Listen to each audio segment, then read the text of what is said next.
प्यारे दोस्तों, competitive exam segment में आप सभी का स्वागत है। आज हम इस सेशन में भारतीय संविधान के भाग 3 के बारे में चर्चा करेंगे और उससे संबंधित जो अनुच्छेद है आज हम विस्तार से समझेंगे और जो एग्जाम्स में आ सकते हैं उस तरीके से आज हम चीजों को देखेंगे। आइए दोस्तों शुरू करते हैं। भाग 3 भारतीय संविधान के भाग 3 में फंडामेंटल राइट का उल्लेख किया गया, मूल अधिकार का उल्लेख किया गया। तो भारतीय संविधान के जो भाग 3 है उसमें हमको मूल अधिकार फंडामेंटल राइट्स के बारे में जानकारी प्राप्त होती है। और भाग 3 में भारतीय संविधान के भाग 3 में जो है अनुच्छेद 12 से लेकर अनुच्छेद 35 तक जो है मूल अधिकार से संबंधित जो विभिन्न प्रकार के प्रावधान किए गए हैं, आज उनको हम विस्तार से समझेंगे। ठीक है दोस्तों, आइए देखते हैं मूल अधिकार। तो जो फंडामेंटल राइट्स हैं, पहले नंबर तो आपको आना चाहिए मूल अधिकार क्या होते हैं। तो मूल अधिकार जो है, देखिए दोस्तों, मूल अधिकार क्या है। जो मूल अधिकार है वे ऐसे अधिकार होते हैं जो किसी व्यक्ति के सामाजिक, आर्थिक, राजनीतिक और नैतिक विकास हेतु क्या है आवश्यक होते हैं। मतलब अगर कोई व्यक्ति है उसमें जो है अपने जीवन में अपने व्यक्तित्व को है उत्कर्ष की ओर लेकर चलना है, बढ़ाना है, देश की प्रगति में योगदान देना है, तो उसके लिए ये मौलिक अधिकार बहुत ही मूलभूत अधिकार है। क्योंकि किसी व्यक्ति का जो सामाजिक विकास है, आर्थिक, राजनीतिक, नैतिक व आध्यात्मिक विकास सभी जो कुछ डिपेंड करते हैं इन अधिकारों के संरक्षण पर। अगर किसी व्यक्ति का फंडामेंटल राइट का हनन हो रहा है तो न्यायालय के द्वारा, उच्चतम न्यायालय और उच्च न्यायालय के द्वारा जो है तुरंत जो है उस मूल अधिकारों को जो है बहाल किया जाता है। ठीक है दोस्तों, तो आते हैं हम, देखिए भारतीय संविधान का जो भाग 3 है, तो भारतीय संविधान के भाग 3 में जो है फंडामेंटल राइट, मूल अधिकार का उल्लेख किया गया है। ये चीज आपको मालूम होना चाहिए। और हमारे भारत संविधान में कितने भाग, कुल 22 भाग हैं, ये चीज आपको पता होनी चाहिए।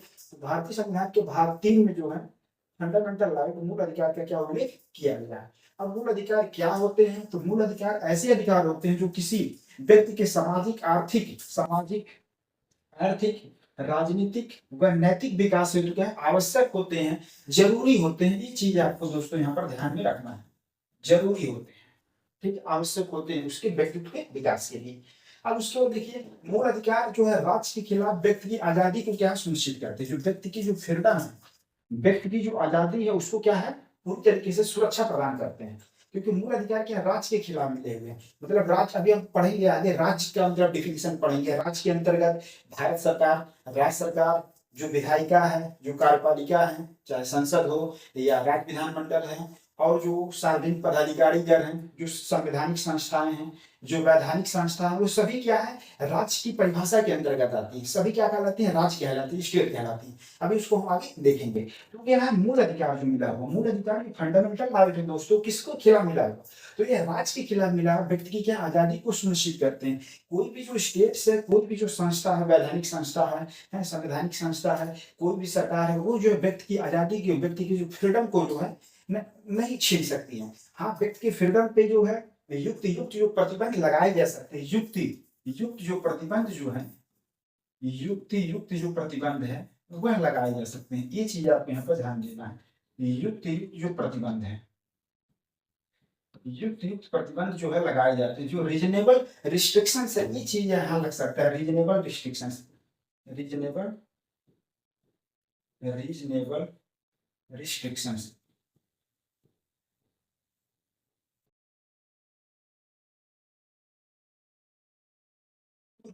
रिस्ट्रिक्शंस जो है, युक्त प्रतिबंध जो है किसी व्यक्ति की आजादी पे, फ्रीडम पे, स्पीच की जो फ्रीडम है, एक्सप्रेशन की जो फ्रीडम है, और भी जो चीजें हैं उसको अभी हम देखते हैं। तो वो जो है रीजनेबल रिस्ट्रिक्शंस लग सकता है। जो युक्त प्रतिबंध है, सरकार किसी व्यक्ति के स्वतंत्रता पे कोई अंकुश लगा रही है तो उसको जो तार्किक रूप से जो है और नैतिक रूप से है और जो संवैधानिक रूप से क्या है वो सही होना चाहिए, तभी किसी व्यक्ति की आजादी पे जो है रोक लगाया जा सकता है। ये चीज अभी हम देखेंगे विस्तार से।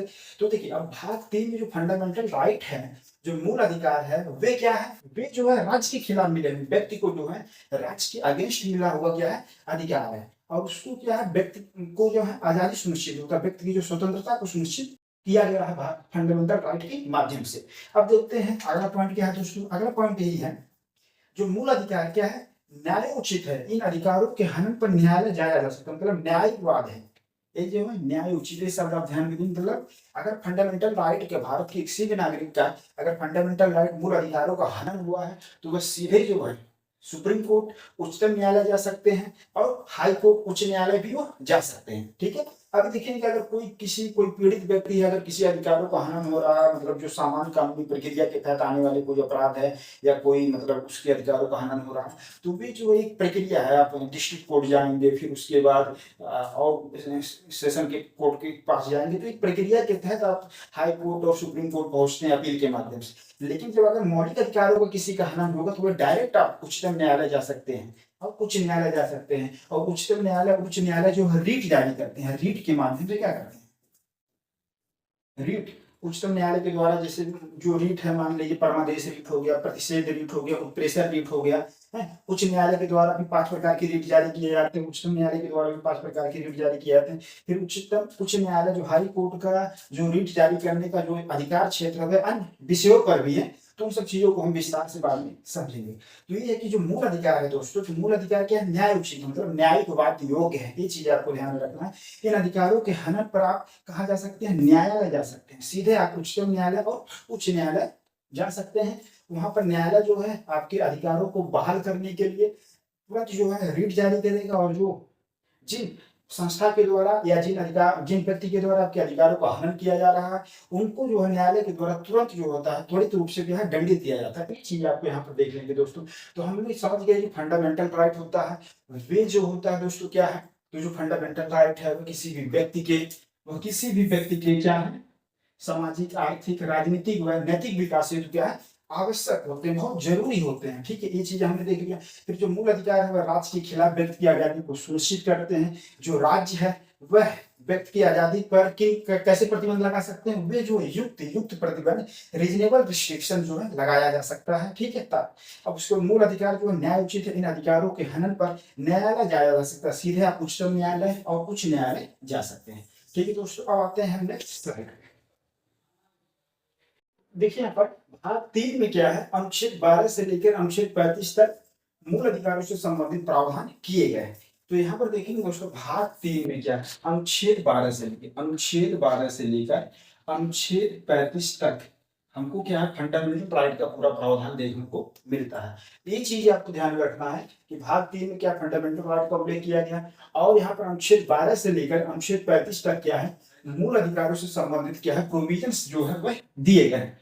मूल अधिकारों से संबंधित क्या है, प्रावधान क्या है, प्रोविजंस क्या है, दिए गए हैं। अब देखेंगे, अब पहले नंबर हम देख लेते हैं डिफिनीशन किसका देखेंगे, स्टेट किसको कहेंगे, राज्य को किस तरीके से परिभाषित किया गया है, वहां अनुच्छेद 12 में स्पष्ट रूप से बताया गया है। ठीक है, तो अब देखिए ये जो, क्योंकि हमको यहाँ पर आपको हम जैसे बताएं कि ये जो फंडामेंटल राइट किसके खिलाफ मिले हुए, किसके अगेंस्ट मिले हुए, राज्य के खिलाफ मिला हुआ, ये चीज आपको ध्यान में रखना है।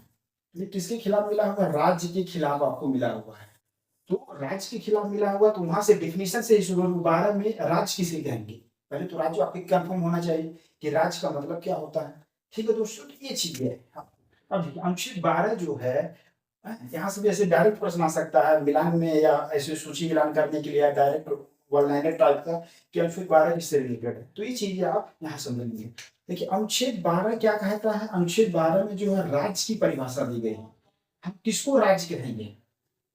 ठीक है, तो यहाँ पर लिखा गया है राज्य कौन है, तो यहाँ पर लिखा गया है भारत सरकार, भारत की जो संसद है, जो लोकसभा, राज्यसभा जो है, भारत सरकार जो केंद्र सरकार है, जो राज्य सरकारें हैं, ठीक है, जो राज्य का विधानमंडल है, जो विधान परिषद विधानसभा है, जो सभी स्थानीय निकायों में जो पंचायती राज व्यवस्था के अंतर्गत जो ग्राम सभा का गठन किया गया है, जो नगर पालिका है, जो नगर निगम है, ये सब चीजें जो है आपके क्या है, स्टेट्स हैं, जो पंचायतें हो गई, जो जिला बोर्ड है, ठीक है, और जो सुधार न्यास है, जो संवैधानिक प्राधिकरण है, जो कॉन्स्टिट्यूशनल जो अथॉरिटी है, जो वैधानिक निकाय, जो संसद के द्वारा या राज्य विधानमंडल के द्वारा कानून पारित करके संस्था का निर्माण किया गया है, और उसके बाद क्या है, सभी राज्य परिभाषा के अंतर्गत के आते हैं।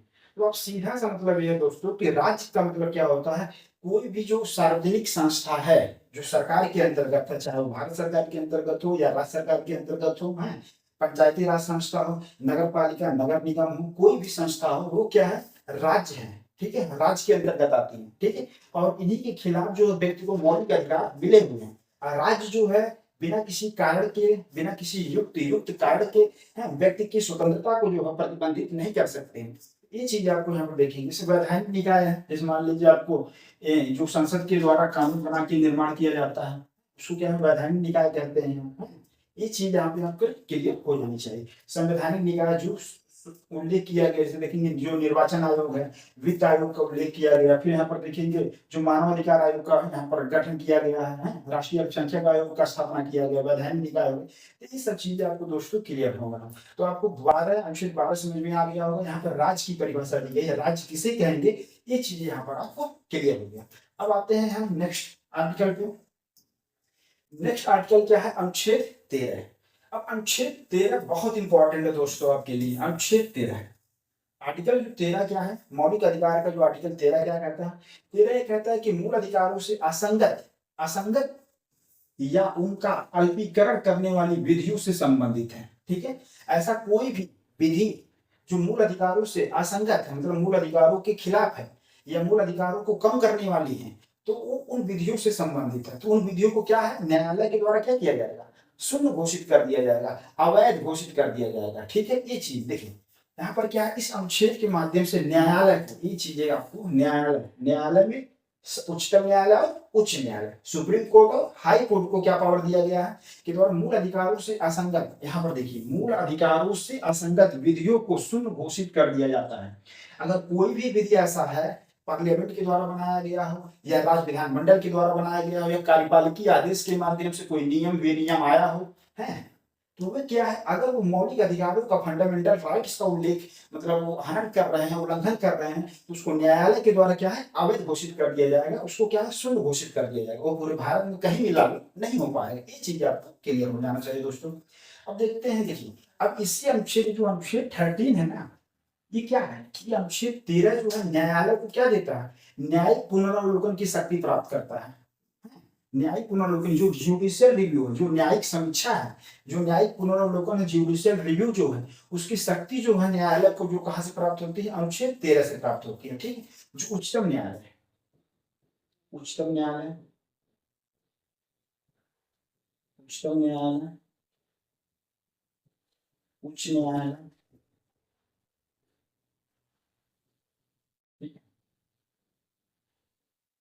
इनको जो है न्यायिक जो न्यायिक पुनरावलोकन है, जुडिशियल रिव्यू की जो पावर है, वो हमको कहां से प्राप्त होता है, अनुच्छेद 13 से। तो अनुच्छेद 13 से जो उच्चतम न्यायालय को, उच्च न्यायालय को क्या न्यायिक पुनर्विलोकन की शक्ति प्राप्त होती है, जुडिशियल रिव्यू की शक्ति क्या प्राप्त होती है। अगर विधायिका के द्वारा कोई भी कानून ऐसा बनाया जाएगा जो मौलिक अधिकारों का उल्लंघन करेगा, उसको जो न्यायालय द्वारा जो है शून्य घोषित कर दिया। अब इसमें देखेंगे दोस्तों, अनुच्छेद 13 के बारे में थोड़ा सा हम चीजें और समझ लेते हैं। अनुच्छेद 13 में आपको देखेंगे, एक तो अनुच्छेद 13 जब हम आते हैं, अनुच्छेद 13 क्लास में आते हैं, यहाँ पर क्या कहा गया है, अनुच्छेद 13 में कहा गया है, संविधान लागू होने से पूर्व जो भारत में प्रचलित विधि थे कानून, उससे संबंधित प्रावधान किया गया है। तो संविधान लागू होने से पूर्व, संविधान लागू होने के पूर्व, लागू होने के पूर्व भारत में प्रचलित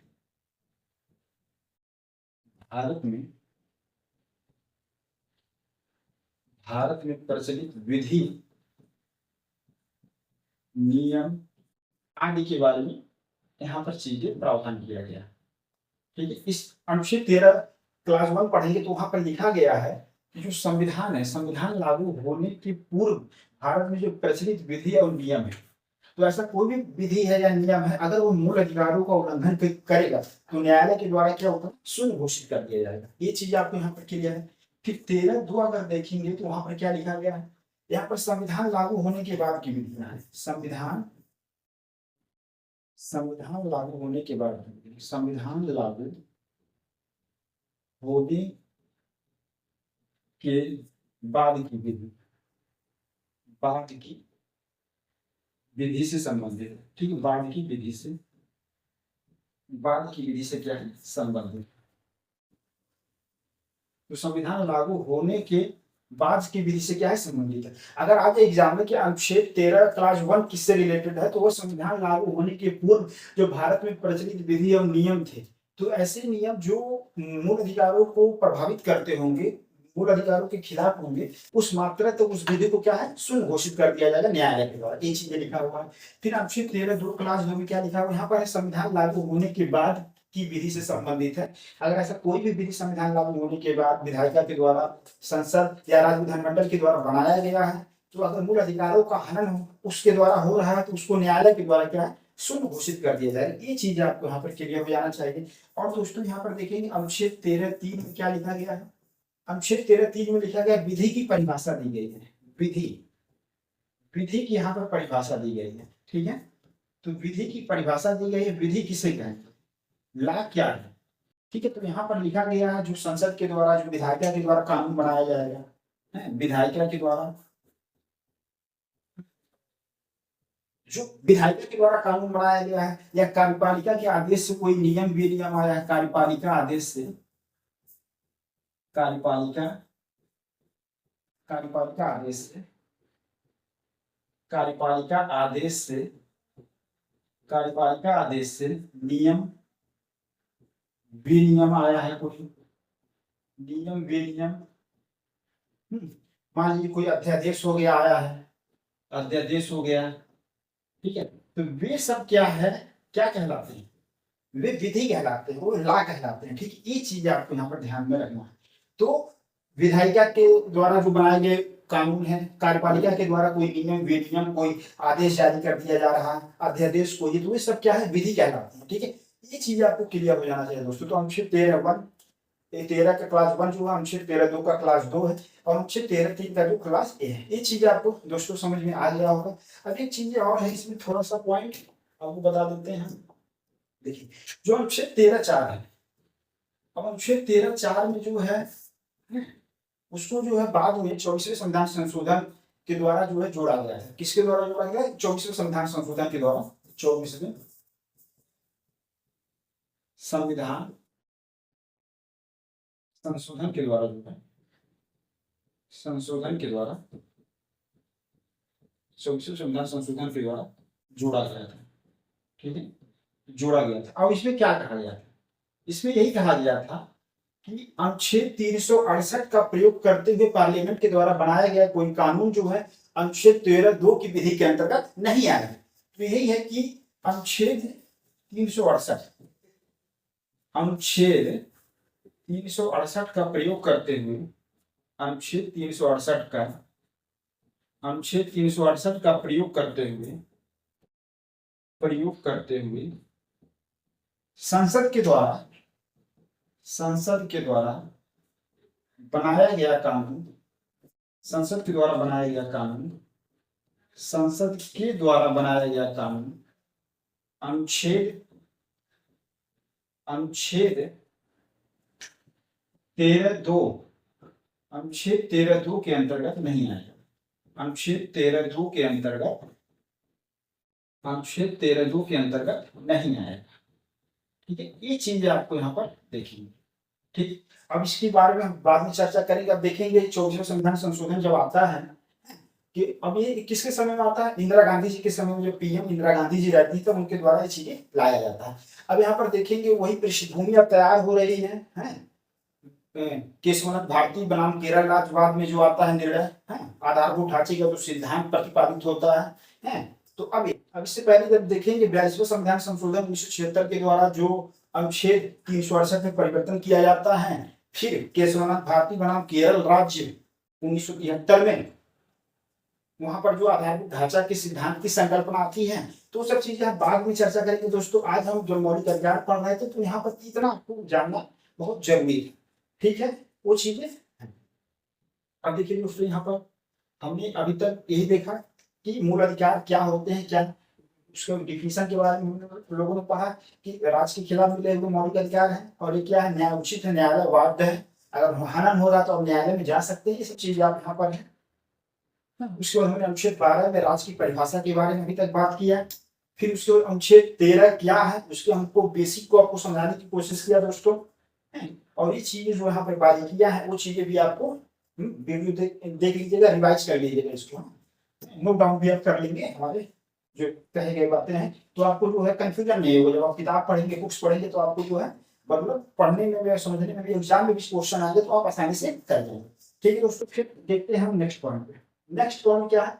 समता का जो अधिकार है, राइट टू इक्वलिटी। अब मौलिक अधिकार देखिए, अब राइट टू इक्वलिटी में देखेंगे, ऐसा आ जाए तो राइट टू इक्वलिटी से रिलेटेड क्या है, तो ये भी क्या फंडामेंटल राइट है। मौलिक अधिकार में देखेंगे जो समता का अधिकार है, स्वतंत्रता का अधिकार है, शोषण के विरुद्ध अधिकार है, धार्मिक स्वतंत्रता का अधिकार है, शिक्षा का अधिकार है, संवैधानिक उपचारों का अधिकार है, ये सब जो मिले हुए हैं अधिकार के अंतर्गत, तो उसको हम क्लासिफाई करते हुए आपको दोस्तों चल रहे हैं और बता रहे हैं।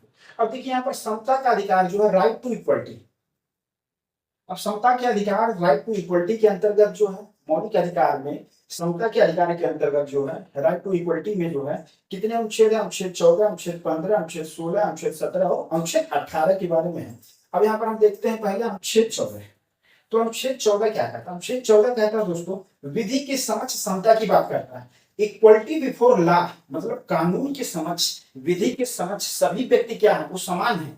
सभी व्यक्ति, चाहे वो भारत के नागरिक हो या कोई विदेशी नागरिक हो, वे क्या है? सभी जो विधि के समक्ष, भारतीय विधि जो है, संविधान जो है के अंतर्गत जो विधि है उसके समक्ष क्या है? क्या समान?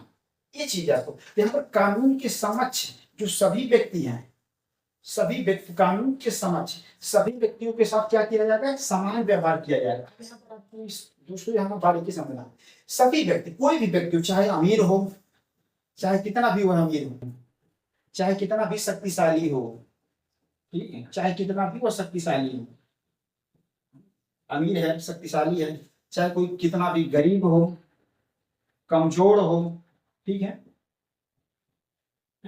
कोई भी व्यक्ति हो, वह विधि के समक्ष जब उसको खड़ा कर दिया जाएगा तो क्या है?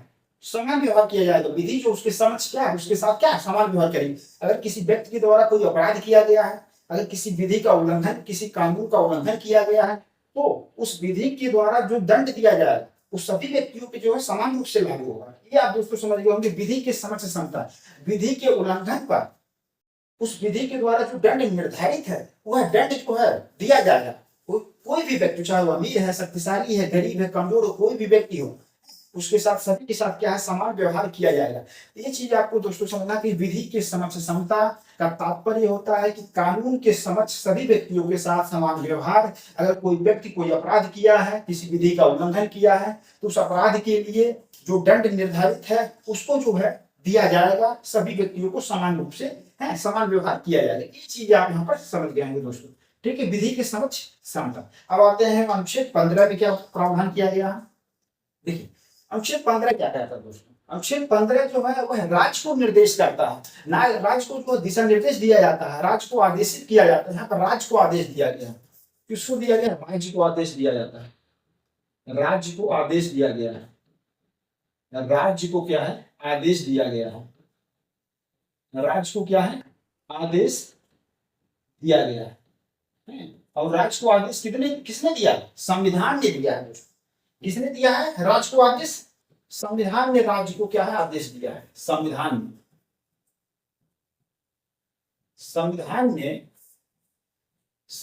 ने राज्य को क्या है? आदेश दिया गया। तो संविधान के द्वारा राज्य को आदेश दिया गया है। अब जैसे जानते हैं दोस्तों, संविधान जो होते हैं, जो अनुच्छेद हैं, जो प्रोविजंस दिए गए संविधान में, क्या प्राथमिक कानून होते हैं, सर्वोच्च कानून होते हैं। संविधान के अनुसार ही किसी देश का शासन प्रशासन चलता है। शासन को जो तीनों अंग है, विधायिका, कार्यपालिका, न्यायपालिका, सभी जो है, और जो सभी संस्थाएं हैं और सभी जो भारत के नागरिक हैं, वो क्या है? संविधान के पालन करेंगे, संविधान के अनुसार ही अपने कर्तव्यों का निर्वहन करेंगे, अपने अधिकार का प्रयोग करके, और संविधान को जो है अनुगत बनाए रखी। ये चीजें आपको यहाँ पर क्लियर होनी चाहिए दोस्तों। तो यहाँ पर अनुच्छेद 15 क्या कहता है दोस्तों? देखिए, अब यहाँ पर देखिए अनुच्छेद 15 क्या कहता है। अनुच्छेद 15 कहता है कि धर्म, मूल, वंश, जाति, लिंग या जन्म स्थान के आधार पर विभेद का क्या निषेध है।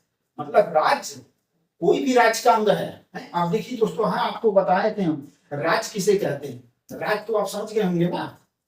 देखिए राज्य किसे कहते हैं हमने आपको बता दिया। सभी क्या है? सब राज्य के अंतर्गत आते हैं, राज्य है, ठीक है। अब राज्य का कोई भी अंग है, राज्य का कोई भी हिस्सा हो, क्या है? वो जो है राज्य का कोई भी अंग है, राज्य का कोई भी हिस्सा, चाहे उसका कोई पदाधिकारी गण हो, कोई संस्था हो, सार्वजनिक संस्था हो, कोई भी हो, वे जो है धर्म, मूल, वंश, जाति, लिंग या जन्म स्थान के आधार पर क्या है? विभेद का निषेध है। मतलब वे किसी भी भारतीय नागरिक के साथ जो है धर्म के आधार पर, मूल वंश, जाति, लिंग, जन्म स्थान के आधार पर क्या भेदभाव नहीं कर सकता है। ये चीज यहाँ पर राज्य को संविधान के द्वारा आदेश दिया गया। तो अनुच्छेद 15(1) में अगर हम बात किया, अनुच्छेद 15(1) जो है 15 का क्लास 1 क्या है, राज्य को आदेश दिया गया है कि वह किसी भी नागरिक के साथ, वह किसी भी नागरिक के साथ, वह किसी भी नागरिक के साथ भेदभाव नहीं करेगा, भेदभाव नहीं करेगा। ठीक है, भेदभाव क्या है, नहीं करेंगे। ये चीजें आपको एकदम क्लियर है। और भेदभाव का आधार क्या हो सकता है, भेदभाव का आधार या तो धर्म के आधार पे आप कर रहे हो भेदभाव, मूल वंश के आधार पे, जाति के आधार पे, लिंग के आधार पे, या जन्म स्थान के आधार पे। ये जो पैरामीटर है, ये जो मानक निर्धारित है कि धर्म, मूल वंश, जाति, लिंग, जन्म स्थान के आधार पे राज्य का कोई भी अंग जो है, राज्य का कोई भी संस्था क्या है, कोई भी पदाधिकारी जो वह भारत के किसी भी नागरिक के साथ भेदभाव नहीं कर सकते हैं। ये चीज आपको क्लियर होनी चाहिए। अब यहाँ पर थोड़ा सा आपको एक पॉइंट और हम बताना चाहेंगे। देखिए यहाँ पर जैसे मान लीजिए मातृत्व अवकाश दिया जा रहा है, मातृत्व अवकाश राज्य सरकार के द्वारा या किसी संस्था के द्वारा जो मातृत्व अवकाश है, ठीक, मातृत्व अवकाश जो है, अभी मातृत्व अवकाश क्या है, महिलाओं को दिया जा रहा है। तो ये भेदभाव नहीं है, यहाँ लिंग के आधार पर कोई भेदभाव नहीं किया जा रहा है। क्यों? क्योंकि यहाँ पर देखिए उच्चतम न्यायालय के द्वारा भी स्पष्ट किया गया है कि जो मातृत्व अवकाश है, जो स्त्री जो सहायता कार्यक्रम और जो मतलब माँ के लिए मतलब व्यवस्था की जाती है सुरक्षा के लिए है, तो ये जो है स्त्री और पुरुष के बीच भेदभाव नहीं है। मतलब भारत में जो स्त्री और पुरुष के बीच कोई भेदभाव नहीं किया, ये जो है उनके बीच जो है ये जो जैविक अंतर के कारण जो है, स्त्री पुरुष के बीच जो जैविक अंतर है, जो स्त्री पुरुष के बीच जो जैविक अंतर के कारण, जैविक अंतर के कारण जो है, जैविक अंतर के परिणाम स्वरूप, जैविक अंतर के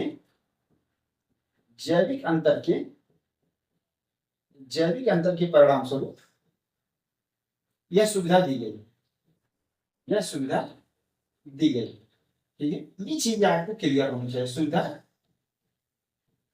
यह सुविधा क्या है, यह सुविधा दी गई, ये चीज आपको क्लियर है। जो मातृत्व अवकाश महिलाओं को दिया जाता है वह स्त्री पुरुष के बीच जो लिंग के आधार पर कोई भेदभाव नहीं हो रहा है। क्यों? क्योंकि जैविक अंतर के परिणाम स्वरूप यह सुविधा क्या है, दी जाती है। क्योंकि महिलाओं को जो है बच्चों की जो देखभाल के लिए, बच्चों के जो, ये चीजें आपको ध्यान में रखना है दोस्तों। तो जो अनुच्छेद 15 का क्लास 1 है, आप ये चीजें समझ गए होंगे। अब अनुच्छेद 15(2) जो वो क्या है, पेपर में आ सकता है दोस्तों, आ सकता। यहाँ राज्य को निर्देश दिया गया है। अब यहाँ पर क्या है, राज्य और प्राइवेट संस्था, राज्य और प्राइवेट कंपनी कोई भी, प्राइवेट, राज्य और प्राइवेट कंपनी कोई, प्राइवेट कंपनी हो, कोई प्राइवेट कंपनी है, कोई संस्था है, प्राइवेट कंपनी है या कोई संस्था है, प्राइवेट संस्था है, प्राइवेट कंपनी है, प्राइवेट संस्था है, सभी को यह निर्देश दिया गया है कि वह धर्म, मूल वंश, जाति, लिंग या जन्म स्थान के आधार पर किसी से भेदभाव नहीं करेंगे। किसी भी भारतीय नागरिक से जो है वह इन आधारों पे भेदभाव नहीं करेंगे। ठीक है, अब राज्य तो हमने आपको बता दिया, जो संसद है, लोकसभा, राज्यसभा है, जो मान लीजिए जो कानून के जो पदाधिकारी गण है, जो संस्थाएं हैं, वो सब जो सार्वजनिक पदाधिकारी, सार्वजनिक संस्थाएं हैं, जो सरकार के अंतर्गत है, सरकार से जो वित्त पोषित है, पूर्णतः या आंशिक सब आते हैं राज्य के अंदर। लेकिन जो प्राइवेट कंपनी जो सरकार के द्वारा वित्त पोषित नहीं है, जैसे मान लीजिए कोई होटल है, कोई मान लीजिए यहाँ पर लिख लेते हैं प्राइवेट संस्था में क्या लिखेंगे, कोई होटल हो गया, कोई होटल है, मान लीजिए मनोरंजन स्थल है, कोई मनोरंजन स्थल है, कोई मनोरंजन स्थल है, ठीक है, कोई मान लीजिए दुकान है,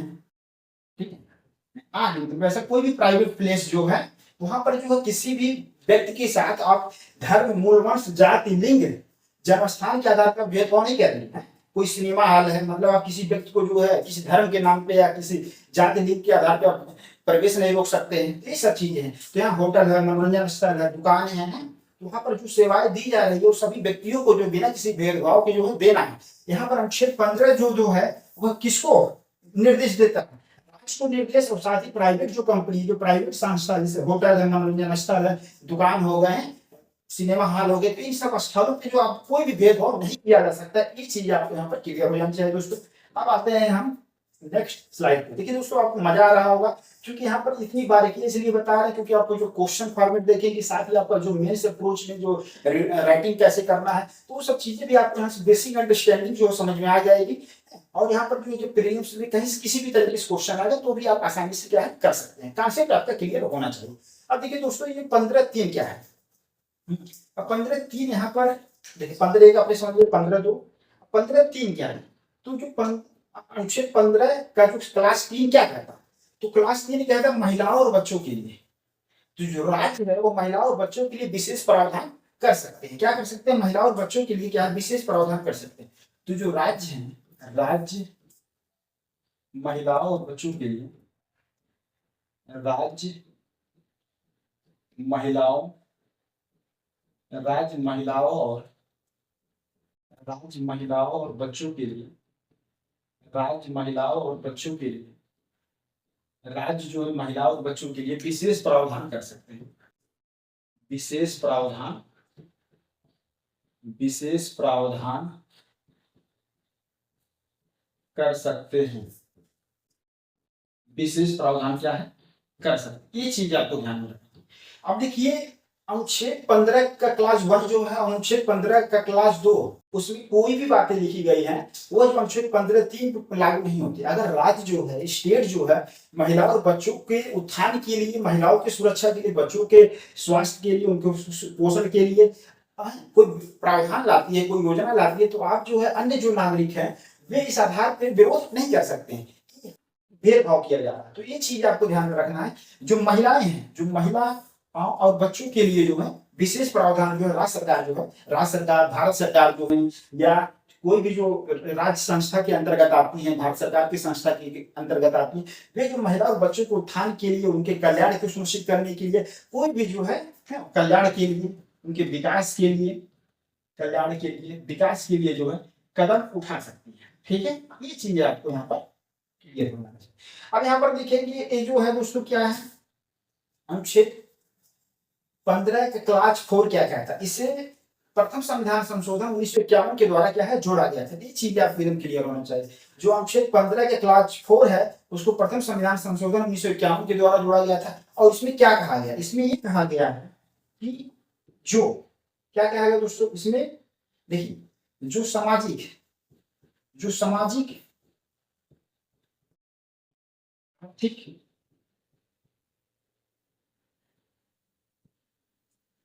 एवं शैक्षणिक रूप से शैक्षणिक, सामाजिक एवं जो सामाजिक रूप से है, आर्थिक और सामाजिक और शैक्षणिक रूप से, यहाँ पर आर्थिक नहीं है, आर्थिक का मैटर अभी बाद में आएगा आपको दोस्तों, ठीक, कंफ्यूज नहीं होना आपको पूरी तरह से।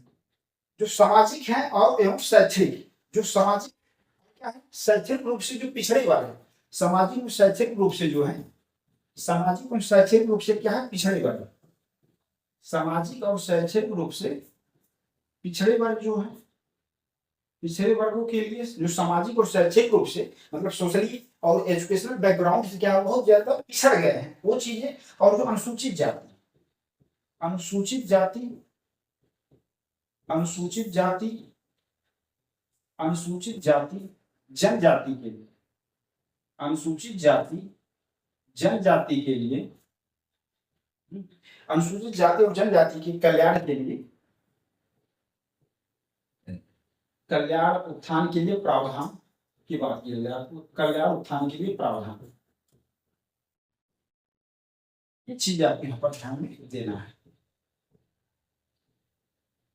ठीक है दोस्तों, यहाँ पर देखेंगे प्रथम संविधान संशोधन अधिनियम 1951 के द्वारा जोड़ा गया कि जो सामाजिक और शैक्षणिक रूप से पिछड़े वर्गों और जो अनुसूचित जाति और जनजाति के कल्याण उत्थान के लिए जो है राज्य सरकार जो है या भारत सरकार जो है कोई विशेष प्रावधान कर सकती है। उसके आधार पर नहीं कहेंगे कि किसी मतलब वर्ग के आधार पर भेदभाव किया जा रहा है। ये है कि जो पिछड़े वर्ग हैं, जो हमारे भारत में जो सामाजिक शैक्षणिक रूप से जो ऐसे समुदाय के लोग जो पिछड़ गए, जो अनुसूचित जाति जनजाति के कल्याण के लिए जो है, उनके भलाई के लिए जो है कुछ विशेष मतलब कार्य जो है सरकार के द्वारा किया जा सकता है, तो इसको हम भेदभाव नहीं मानेंगे। ये चीजें यहाँ पर अनुच्छेद 15(4) में स्पष्ट किया गया है।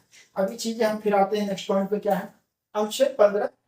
अनुच्छेद 15 का जो क्लास 5 है वो चीजें उसमें क्या क्या है, इसे देखिए दोस्तों, 93 संविधान संशोधन अधिनियम क्या है, 2005 के द्वारा क्या है, जोड़ा जाता है। तो जो इसमें ये चीज आपको ये भी है कि जो कुछ विशेष वर्ग उनके कल्याण को क्या है, सुनिश्चित करने के लिए क्या है, कल्याण को क्या है यहाँ पर सुनिश्चित करने के लिए ये चीज आपको जोड़ा गया। तो यहाँ से चीजें आप समझ जाएंगे। अब देखिए अनुच्छेद 15(6) क्या है। तो अनुच्छेद 15(6) में बात करेंगे 103वां जो संविधान संशोधन अधिनियम 2019, यहाँ पर देखिए जो आर्थिक रूप से जो पिछड़े हैं उनको जो है आरक्षण की व्यवस्था यहाँ पर की गई। जो आर्थिक रूप से पिछड़े हैं, ठीक है, जो आर्थिक रूप से पिछड़े, आर्थिक रूप से जो पिछड़े वर्ग, आर्थिक रूप से जो पिछड़े वर्ग है या सामान्य वर्ग आप लिख लीजिए कोई भी, जो आर्थिक रूप से जो पिछड़े वर्ग है या सामान्य वर्ग के जो भी लोग हैं वे क्या है, उनको जो है मतलब क्या कहते हैं, जो रोजगार में जो शैक्षणिक क्षेत्र में जो मतलब उनको विशेष प्रावधान करने के लिए शैक्षणिक और रोजगार में शैक्षणिक एवं रोजगार में विशेष प्रावधान करने के लिए विशेष प्रावधान जो है, विशेष प्रावधान जो है, विशेष प्रावधान क्या है, मतलब जो आर्थिक रूप से जो पिछड़े वर्ग है, जो सामान्य वर्ग है, उनके जो शैक्षणिक और रोजगार में जो विशेष प्रावधान किया जा सकता है। विशेष प्रावधान वही जो है जिसे 10% जो आरक्षण को लागू कर दिया गया है, ठीक है, 10% आरक्षण जो आर्थिक वंचना के आधार पर क्या है, इसको आर्थिक जो वंचना है, आर्थिक रूप से जो पिछड़े हैं आर्थिक वंचना के आधार पर, ठीक है, ये आर्थिक वंचना के आधार पर, तो आर्थिक वंचना के आधार पर जो है 10% आरक्षण का जो है प्रावधान किया गया है शैक्षणिक एजुकेशन में और आजीविका के क्षेत्र में। ये चीजें आपको यहाँ पर ध्यान में रखना है। और यहाँ पर क्या है दोस्तों, 15(4) में देखिए सामाजिक और शैक्षणिक रूप से जो पिछड़े वर्ग है, अनुसूचित जाति और जनजाति के कल्याण उत्थान के लिए प्रावधान जो आरक्षण की बात की गई है, ये सब चीजें आपको यहाँ पर जो मतलब सरकारी नौकरियों में, जो शैक्षणिक संस्थानों में आरक्षण दिया जाता है, तो ये चीजें आपको ध्यान में रखना दोस्तों। तो यहाँ पर जो बारीकियां है अनुच्छेद का, ये आपको क्लियर होना चाहिए। फिर उसके बाद हम लोग देखते हैं यहाँ पर है, और यहाँ पर भी वही है, जो शैक्षणिक संस्थानों में जो आरक्षण की बात की गई है कुछ वर्गों के लिए, शैक्षणिक जो संस्थान, शैक्षणिक संस्थान, जो शैक्षणिक संस्थान है, जैसे मान लीजिए जो सरकारी हो सकते हैं, सरकारी है या गैर सरकारी है, सरकारी गैर सरकारी कोई भी संस्थान, वहां पर जो है पिछड़े वर्गों के लिए जो आज सीटों की रिजर्वेशन की बात की गई, पिछड़े वर्गों के लोगों के लिए, जो पिछड़े वर्ग के लोग, पिछड़े वर्ग के लोग, और पिछड़े वर्ग के लोग किन आधार पर, जो सामाजिक और शैक्षणिक रूप से, सामाजिक और शैक्षणिक, जो सामाजिक और शैक्षणिक रूप से पिछड़े रहे, सामाजिक और शैक्षणिक रूप से जो पिछड़े वर्ग थे, उनके लिए जो है नामांकन में जो सरकारी और गैर सरकारी संस्थाएं हैं उसमें जो है सीटों के रिजर्वेशन की बात की गई, सीटों के रिजर्वेशन, सीटों के आरक्षण की बात की गई, ठीक है, सीटों के आरक्षण। अब जब ये क्या है, जब सरकारी गैर सरकारी संस्थान में वो नामांकन कराएंगे, नामांकन करेंगे, ठीक है, ये चीज आपको यहाँ पर ध्यान में रखना, नामांकन करेंगे, ठीक है दोस्तों। ये क्लियर, जो अनुच्छेद 15 क्लास 5 पर 93 संविधान संशोधन अधिनियम 2005 के द्वारा जोड़ा जाता है। इसमें जो शैक्षणिक संस्थान है, चाहे वो सरकारी संस्थान है या गैर सरकारी संस्थान है या सरकारी वित्तपोषित संस्थान है, उसमें नामांकन जो सामाजिक और शैक्षणिक वर्ग के लोग हैं, जो सामाजिक और शैक्षणिक दृष्टि जो पिछड़े वर्ग के लोग हैं, उनको जो है नामांकन में सीटों के आरक्षण की जो बात की गई है, ये चीजें आपको दोस्तों क्लियर हो गया। और अनुच्छेद जो 15 क्लास 6 जो है, अभी देखिए 103वां संविधान संशोधन अधिनियम 2019 के द्वारा जोड़ा गया था। यहाँ पर आर्थिक वंचना के आधार पर जो है मतलब रिजर्वेशन की बात की गई है, मतलब उनको शैक्षणिक और रोजगार में विशेष प्रावधान किया जाए। तो यहाँ पर देखिए हो सकता है मिलान करने के लिए या डायरेक्ट वन लाइनर टाइप का क्वेश्चन आ सकता है कि अनुच्छेद 15 का क्लास 5 में क्या बातें की गई, किन वर्गों के लिए प्रावधान की बात की गई है, या अनुच्छेद 15 क्लास 6 में किन बातों के लिए की गई है, किन आधार पर आरक्षण दिया जाता है, किन आधार पर विशेष प्रावधान की बात की गई। तो यहाँ पर आर्थिक वंचना के आधार पर है, और यहाँ पे क्या है दोस्तों, सामाजिक और शैक्षणिक पिछड़े वर्गों के आधार पर है। ये चीज आपकी बारीकी क्लियर होनी चाहिए। आते हैं दोस्तों नेक्स्ट पॉइंट पर, हम अब देखेंगे अनुच्छेद 16। अनुच्छेद 16 क्या कहता है, अनुच्छेद 16 कहता है कि जो लोक नियोजन के विषय में अवसर की संख्या। लोक नियोजन क्या है, अब लोक नियोजन दोस्तों जो सरकार है, जो सरकार रिक्रूटमेंट करा रही है, जो भर्ती करा रही है, जो सरकारी भर्तियां निकल रही हैं, अलग अलग जो विभागों में निकल रही, वहां पर क्या, वहां पर भारत के सभी नागरिकों को क्या अवसर की समानता होनी चाहिए। मान लीजिए किसी राज्य सरकार के द्वारा, किसी विशिष्ट राज्य सरकार के द्वारा कोई नौकरी, शिक्षा में या किसी अन्य प्रशासनिक विभाग में कोई जॉब निकाला जा रहा है, तो वहां पर जो भारत के सभी नागरिक जो हैं उस मतलब फॉर्म को भरने के लिए और परीक्षा देने के लिए योग्य रहे हैं, ये सब चीजें प्रावधान किया गया। तो यहाँ पर ये किसी राज्य सरकार के द्वारा किसी दूसरे राज्य के साथ के बच्चों के साथ या वहाँ के जो स्टूडेंट, वहाँ किसी भी प्रकार का भेदभाव नहीं किया जा सकता।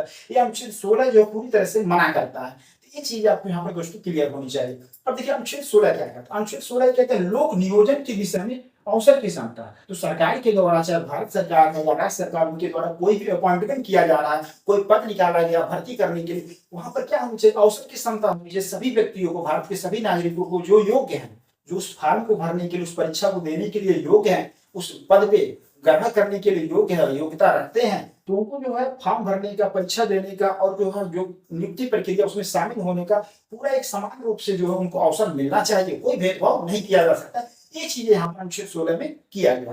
अब अनुच्छेद 16(1) क्या कहता है दोस्तों, यहाँ पर देखिए अनुच्छेद 16(1) क्लास 1, क्लास 2, क्लास 3 है, उसमें क्या बातें लिखी गई है ये भी हम थोड़ा सा देख लेंगे। आप जो मेंस अप्रोच में मेंस रिटन राइटिंग करेंगे या क्वेश्चन आपका स्टेटमेंट फॉर्म में आ जाता है पीसीएस में या आईएएस में, तब आप इस क्वेश्चन को क्या है आसानी से डील कर लिया। कोई भी क्वेश्चन रहेगा इससे रिलेटेड, फंडामेंटल राइट से रिलेटेड कोई भी क्वेश्चन रहेगा, इस क्लास को आप देख लेंगे तो आप आसानी से क्या है बेहतर स्थिति में रहेंगे सॉल्व करने में। देखिए दोस्तों, अब क्लास जो है आर्टिकल 16(1) क्या कहता है, राज्य के अधीन किसी पद पर नियोजन या नियुक्ति से संबंधित विषयों में सभी नागरिकों के लिए क्या अवसर की समानता हो। ये चीज आपको ध्यान में रखना। अवसर, अपॉर्चुनिटी बहुत बड़ी चीज होती है दोस्तों। जो प्ले फील्ड होना चाहिए है वो क्या इक्वल होनी चाहिए सभी लोगों के लिए। वहां पर जो है कोई भी करप्शन या और भी जो है भाई भतीजावाद या इस तरीके की कोई भी चीजें नहीं होनी चाहिए। सभी लोगों की क्या अपॉर्चुनिटी, जो अवसर की क्या समानता होनी चाहिए। ठीक है, राज्य के अधीन किसी पद पर नियोजन या नियुक्ति से संबंधित विषयों में सभी नागरिकों के लिए, भारत के जो सभी नागरिक हैं उनके लिए क्या है समान रूप से क्या है अवसर की समानता होनी चाहिए। ये चीज आपको क्लियर हो गया था अनुच्छेद 16(1) क्लास का है। और अनुच्छेद 16(2) क्या कह रहा है, अनुच्छेद 16 के क्लास 2 क्या कहता है, ये कहता है कि कोई नागरिक केवल धर्म, मूल, वंश, जाति, लिंग, वंश, क्रम, जन्म स्थान या निवास के आधार पर राज्य के अधीन नियोजन या पद के संबंध में अपात्र नहीं होंगे, उसके साथ कोई भेदभाव नहीं किया जाएगा। ये चीज आपको क्लियर करना है। ठीक है दोस्तों, अब यहाँ पर ये चीज आपको क्लियर होनी चाहिए।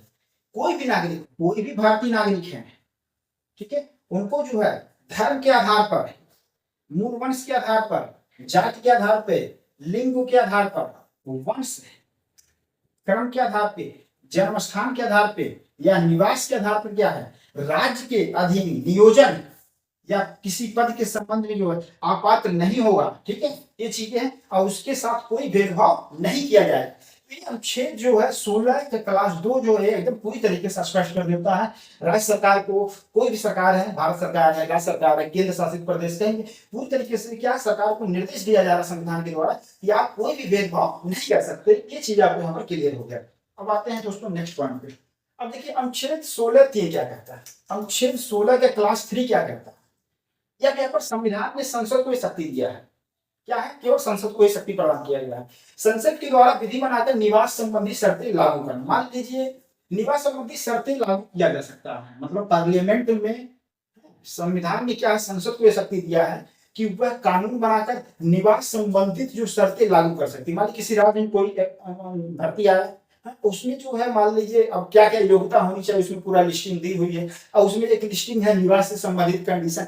तो अगर संसद के द्वारा उस राज्य के बारे में, उस राज्य में संसद द्वारा अगर उस राज्य में निवास संबंधी कानून बना दे, निवास संबंधी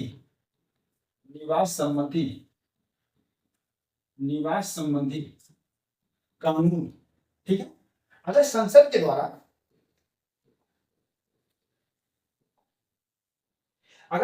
के द्वारा उस राज्य में जो है निवास से संबंधित क्या है कानून बनाया जाता है, बना दिया जाता है, ठीक है, बना दिया जाता है, ठीक है। अगर मान लीजिए संसद ने उस राज्य में जो निवास से संबंधित जो है कानून बना दिया जाता है, तब उस राज्य में अगर कोई पद आया है, कोई भर्ती आया है, उसमें निवास संबंधित क्या शर्तें लागू किया जा सकता है।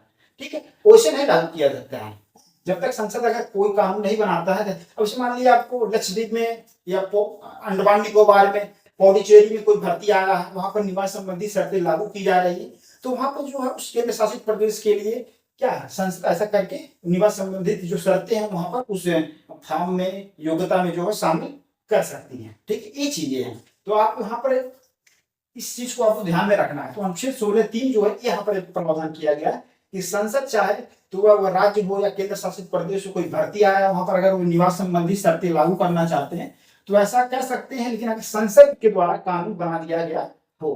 तो आप देखेंगे इस बार अंडमान निकोबार में कोई जॉब करने जा रहा है तो वहां पर निवास संबंधी शर्तें हो जाती हैं, जरूरी हो जाती हैं। ये सब चीज आपको वहां पर ध्यान में रखना है। अब इसे मान लीजिए अनुच्छेद 16(4), अनुच्छेद 16 का क्लास 4 क्या कहता है दोस्तों? अनुच्छेद 16 का क्लास 4 क्या कहता है? देखिए क्या कहता है, राज्य को यह शक्ति दी गई है कि वह पिछड़े हुए नागरिकों के किसी वर्ग के पक्ष में जिसका प्रतिनिधित्व राज्य के राय में राज्य की अधीन सेवाओं में पर्याप्त नहीं है। ये ध्यान दीजिएगा दोस्तों, पर्याप्त नहीं है। किसके राय में? राज्य के राय में होना चाहिए। किसके राय में? राज्य के राय में।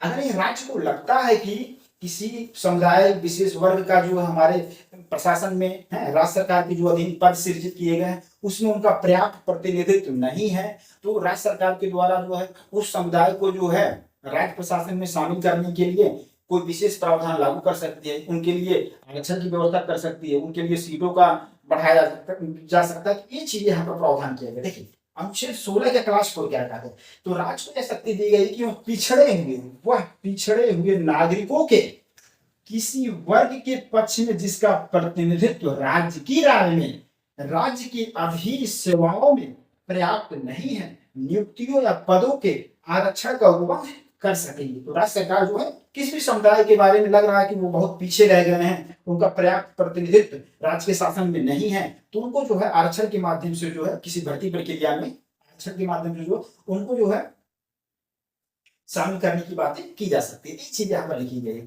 अब फिर यहाँ पर देखेंगे अब आरक्षण को कौन कर सकेंगे, इसके लिए 2 शर्तें अब संविधान में शर्तें रख दी हैं कि आज ऐसा नहीं कोई मनमाने ढंग से कहेंगे कि नहीं इनका नहीं प्रतिनिधित्व हम लेते हैं। कारण है आपको लगना चाहिए, डाटा आपके पास होना चाहिए कि जिस वह वर्ग जो वह जो समुदाय है जो पिछड़ गया है, मतलब आपके राय में, तो राय जो मनमाना नहीं होना चाहिए। संविधान कहता है कि वर्ग क्या होना चाहिए, पिछड़ा हुआ हो। आपके पास एक डाटा होना चाहिए कि हाँ वाकई में वो जो नागरिकों का वर्ग क्या है, वो जो है उस राज्य में जो शासन प्रशासन में उनका पर्याप्त प्रतिनिधित्व नहीं है और वो क्या है पिछड़ गए हैं, तो उनके लिए राज्य सरकार जो है आरक्षण की व्यवस्था करेगी। अब फिर दूसरा कंडीशन क्या है, दूसरा क्या है कि राज्य की सेवाओं में पर्याप्त प्रतिनिधित्व ना हो। इन दोनों से संबंधित क्या है, सरकार के पास डाटा होनी चाहिए। उसके बाद में जो है वह अपनी भर्ती प्रक्रिया में जो है उस समुदाय वर्ग को जो है प्रतिनिधित्व देने के लिए आरक्षण की व्यवस्था को लागू कर पाएंगे। ठीक है दोस्तों, तो हम लोग समझ लीजिए। फिर नेक्स्ट पॉइंट पे आते हैं। नेक्स्ट पॉइंट क्या कहता है, अनुच्छेद 16(5), अनुच्छेद 16 के क्लास 5 क्या कहता है। अब अनुच्छेद 16 के क्लास 5 पे कहता है धार्मिक संगठन। मान लो कोई धार्मिक संगठन, देखेंगे भारत में क्या, भारत का कोई राष्ट्रीय धर्म नहीं, क्या है दोस्तों, भारत का कोई भी राष्ट्रीय धर्म नहीं। भारत क्या है, सभी धर्मों के प्रति समान दृष्टि से समान व्यवहार करेगा। ये चीज संविधान के द्वारा निर्देशित की गई है। ये चीज भारत की प्रकृति क्या है, पंथ निरपेक्ष है, सेकुलर है। भारत क्या है, सेकुलर है। या भारत का कोई भी राष्ट्रीय धर्म नहीं है। भारत क्या है, सभी धर्मों के प्रति समान दृष्टि रखेगा और समान व्यवहार करेगा। ये चीजें यहाँ पर कहा गया है। अब देखिए कोई धार्मिक संगठन है भारत में, अब वहां पर उस धार्मिक संगठन में कोई नियुक्ति करना है तो वो संगठन अगर कुछ नियम बनाती है तो बना सकती है। मान लो इसमें आपको ये नहीं कहा जाता कि भेदभाव किया जा रहा है। धार्मिक संगठन में मान लीजिए कोई नियुक्ति, धार्मिक संगठन में कोई नियुक्ति है, तो धार्मिक संगठन में नियुक्ति से संबंधित धार्मिक संगठन में वो नियुक्ति से संबंधित विशेष धर्म के लोगों को शामिल करना, विशेष धर्म के लोगों को शामिल करना। ठीक है, तो ये नहीं भेदभाव माना जाएगा क्योंकि धार्मिक संगठन ये चीजें शामिल करना। यहाँ पर जो है राज्य नहीं हस्तक्षेप करेगा, आप नियुक्ति कर सकते हैं। लेकिन कोई सार्वजनिक संस्था है जो राज्य सरकार के अंतर्गत है, भारत सरकार के अंतर्गत है, तो वो संस्था जो अपनी भर्ती प्रक्रिया में जो है वो सभी भारत के सभी नागरिकों को जो है पर्याप्त मतलब अवसर देगा। लेकिन अगर कोई धार्मिक संगठन है, कोई प्राइवेट संस्था है, तो वो जो है अपने किसी विशेष धर्म के लोगों को शामिल करना चाहती है तो कर सकती है, उसमें कोई दिक्कत नहीं। ठीक है, ये हमको कहाँ से पता चलता? अनुच्छेद 16 के क्लास 5 पता चलता। ठीक, अब देखिए दोस्तों, अनुच्छेद 16 के क्लास 6 103वां जो संविधान संशोधन अधिनियम 2019 था, इसको जोड़ा गया था किसके आधार पे? आर्थिक वंचना के आधार पे। ये जो है आर्थिक वंचना के आर्थिक वंचना के आधार पर, आर्थिक वंचना के आधार पे जो है आरक्षण की व्यवस्था की गई। आर्थिक वंचना के आधार, आर्थिक वंचना के आधार, तो जो आर्थिक रूप से पिछड़े हुए लोग हैं, आर्थिक रूप से, आर्थिक रूप से, आर्थिक रूप से, आर्थिक रूप से पिछड़े हुए लोग, आर्थिक रूप से पिछड़े हुए लोग, आर्थिक रूप से पिछड़े हुए लोगों के लिए विशेष प्रावधान, विशेष प्रावधान क्या है दोस्तों? विशेष प्रावधान। तो आर्थिक रूप से जो पिछड़े हुए लोग हैं वो क्या है? आपका विशेष प्रावधान किया गया है। तो यहाँ पर वही जो है 10% जो आरक्षण की बात की गई है, जो मान लीजिए शैक्षणिक संस्थान में और रोजगार में, शैक्षणिक और क्या है? रोजगार, ये चीज आपको ध्यान रखना है। तो कोई भी भर्ती आ रही प्रक्रिया, उसमें क्या है? शैक्षणिक, मान ली कोई नामांकन है, नामांकन से संबंधित किसी संस्था में जा रहे हैं, वहां पर आर्थिक वंचना के आधार पर 10% जो शैक्षणिक नामांकन में वहां आपको आरक्षण मिलेगा। और कोई भी भर्ती प्रक्रिया है उसमें जो है रोजगार में क्या है? आपको 10% का रिजर्वेशन जो है आर्थिक वंचना के आधार पर आपको दिया जाएगा। तो दोस्तों ये क्लियर हो गया। तो आपको यहाँ से पढ़ने से क्लियर हो गया दोस्तों, जो सामाजिक और शैक्षणिक रूप से जो पिछड़े वर्ग हैं, जो आर्थिक रूप से पिछड़े वर्ग हैं, और जो अनुसूचित जाति और जनजाति है, उनके लिए, महिलाओं और बच्चों के लिए संविधान के द्वारा विशेष प्रावधान किया गया है। और यहाँ पर देखिए कि तो भारतीय संविधान की सबसे बड़ी खूबसूरती यही है कि अब भारतीय संविधान सबसे लंबा लिखित संविधान है। और लिखित इसलिए सबसे लंबा हो गया है, सबसे लंबा लिखित संविधान क्यों हो गया? क्योंकि यहाँ पे जो प्रोविजंस है उसको पूरी तरीके से अनुच्छेद के माध्यम से, उसके सब क्लास के माध्यम से, फिर उसमें भी वर्गीकरण कर दिया गया है। प्रावधान को स्पष्ट रूप से लिख दिया गया है कि कोई भी अस्पष्टता आपके अंदर ना हो। कोई भी मतलब सरकार के साथ या सरकार में जो अधिकारी है उनको जो है संविधान के प्रोविजंस को लेकर कोई अस्पष्टता ना हो। और अगर कोई अस्पष्टता होती है, कोई मतलब प्रावधान मतलब समझ में नहीं आता है, तो उसको जो है न्यायालय के द्वारा, उच्चतम न्यायालय के द्वारा क्या है, उसके प्रावधानों की क्या व्याख्या की जाती है। ये सब चीजें पूरा संविधान में जो है, इसे कहा जाता है हमारा भारतीय संविधान क्या है? एक जीवंत दस्तावेज है। यहाँ पर देखेंगे संविधान संशोधन के माध्यम से भारत की जो आकांक्षा है, भारत के लोगों के सपनों को पूरा करने के लिए उनकी जो अभिलाषा है, उनके विकास के अवसर हमेशा मिलता रहे, अपने आप में संशोधन प्रस्तुत करती है। अनुच्छेद 368 के तहत संविधान अपने आप में स्वयं संशोधन को प्रावधान किया गया, संशोधन प्रस्तुत करती है, जिसके माध्यम से जो है भारत की जो वर्तमान आवश्यकता है उसके आधार पर संशोधन करके उन प्रोविजंस को, उन उपबंधों को संविधान में शामिल कर लिया जाए, जिससे कि लोगों का, भारत की जनता का जो है कल्याण हो और भारत जो विकास के मार्ग पे जो निरंतर जो है चलता है। ये चीजें आप देखेंगे यहाँ पर। ठीक है दोस्तों, फिर आते हैं हम अनुच्छेद 17। अब देखिए अनुच्छेद 17 क्या कहता है? अनुच्छेद 17 क्या कहता है दोस्तों? अस्पृश्यता का अंत, अनटचेबिलिटी जो है, जो छुआछूत है, उसके क्या अंत की बात करता है। तो जो अस्पृश्यता का अंत की बात किया गया, अनटचेबिलिटी के क्या है? अंत की बात की गई है। ठीक है, अब कहा गया अनुच्छेद 17 में अस्पृश्यता क्या है? दंडनीय अपराध है। तो अस्पृश्यता क्या है? एक दंडनीय अपराध है। ठीक है, क्या है अस्पृश्यता? क्या है? तो अस्पृश्यता जो एक दंडनीय अपराध है, एक दंडनीय अपराध है। क्या है? दंडनीय अपराध है। जो अस्पृश्यता है वह क्या है? दंडनीय अपराध है। भारत में कोई भी ऐसा कोई कार्य, ऐसा कोई भी गतिविधि कर रहा है जिससे कि छुआछूत को बढ़ावा मिल रहा है, कोई व्यक्ति दूसरे व्यक्ति से छुआछूत के आधार पे जो है उसका तिरस्कार कर रहा है, उसका अनादर कर रहा है, तो उसको क्या है? कानून के द्वारा क्या है? दंडित किया जा रहा है। ठीक है, ये चीज है। देखिए इसी के लिए संसद के द्वारा क्या कानून लाया गया? संसद के द्वारा क्या है? कानून लाया जाता है। संसद जो है अनुच्छेद 17 से शक्ति प्रदान होता है, शक्ति प्राप्त करती है। अनुच्छेद 17 से क्या है? शक्ति प्राप्त करती है। अनुच्छेद 17 से क्या है? शक्ति प्राप्त होता है। तो अनुच्छेद 17 से, आर्टिकल 17 से संसद को शक्ति प्राप्त होता है, और इस शक्ति का प्रयोग करके जो है अस्पृश्यता निवारण अधिनियम 1955 में क्या है? पारित करती है। ये चीज आपको ध्यान में रखना। अस्पृश्यता निवारण अधिनियम 1955 में क्या है? लाया जाता है संसद में, और 1955 में ही अधिनियम कानून का रूप धारण कर लेता है, हाँ, और पूरे भारत में क्या है लागू हो जाता है। फिर देखते हैं इसी का जो नाम है बदल कर 1976 में, 1976 में, ये ध्यान दीजिएगा, नाम तो देखिए अस्पृश्यता निवारण अधिनियम 1955 है, और इसका नाम क्या कर दिया, नाम खाली बदला जाता है 1976 में, वर्ष 1976 में, वर्ष 1976 में अस्पृश्यता निवारण अधिनियम का नाम बदल के क्या कर दिया गया दोस्तों, सिविल अधिकार संरक्षण अधिनियम 1955 कर दिया गया। तो ये चीजें हो सकता है पीवाईक्यू में या पीसीएस में आप देखेंगे आया हुआ है, और आने की प्रबल संभावना है कि सिविल अधिकार संरक्षण अधिनियम कब पारित किया गया, तो क्या है 1955 है, या अस्पृश्यता निवारण अधिनियम कब आया, कब लागू हुआ, तो 1955। ये चीज आपको ध्यान में रखना है, और इसका नाम बदल के क्या 1976 में नाम इसका बदल के क्या कर दिया गया, सिविल अधिकार संरक्षण अधिनियम 1955। ये चीज आपको ध्यान में रखना। अब देखेंगे संसद के द्वारा 1989 में एक कानून और बनाया जाता है, अनुसूचित जाति व जनजाति अत्याचार निवारण अधिनियम 1989। यहाँ से प्रश्न आ सकते हैं कि अनुसूचित जाति व जनजाति अत्याचार निवारण अधिनियम कब लाया गया, कब पारित हुआ संसद में, ये चीजें आप देखेंगे। अब देखिए ये दोनों अधिनियम जो आए हैं, ये जो दोनों अधिनियम है, जो 1955 का अधिनियम है और 1989 का अधिनियम, इसका मेन उद्देश्य यही था कि जो भारत में जो अनटचेबिलिटी है, जो भारत में छुआछूत है, उसको पूरी तरह से क्या समाप्त कर दिया जाए। इसमें जो किस प्रकार की गतिविधि को छुआछूत माना जाएगा पूरी तरीके से कानून में स्पष्ट कर दिया गया है, और उसके लिए जो कई प्रकार के दंड के प्रावधान किए गए हैं। ये चीज आपको दोस्तों क्लियर होना चाहिए। अनुच्छेद 17 के बारे में ये चीज आपको डिटेल मालूम होना चाहिए। आते हैं नेक्स्ट पॉइंट में, अनुच्छेद 18। अब अनुच्छेद 18 क्या कहता है दोस्तों, यहाँ देखिए क्या लिखा हुआ है, एबोलिशन ऑफ टाइटल्स, मतलब उपाधियों का अंत। मतलब भारत में जो है उपाधियों के बारे में पूरी तरीके से व्यवस्था की गई है, और उपाधियों का अंत। अब देखिए अनुच्छेद जो 18 का क्लास 1 क्या कहता है, जो राज्य है, राज्य किस प्रकार की उपाधियां दे सकता है, तो राज्य जो सेना और विद्या संबंधी उपाधियां दे सकता है, ठीक है, और कोई उपाधि नहीं दे सकता।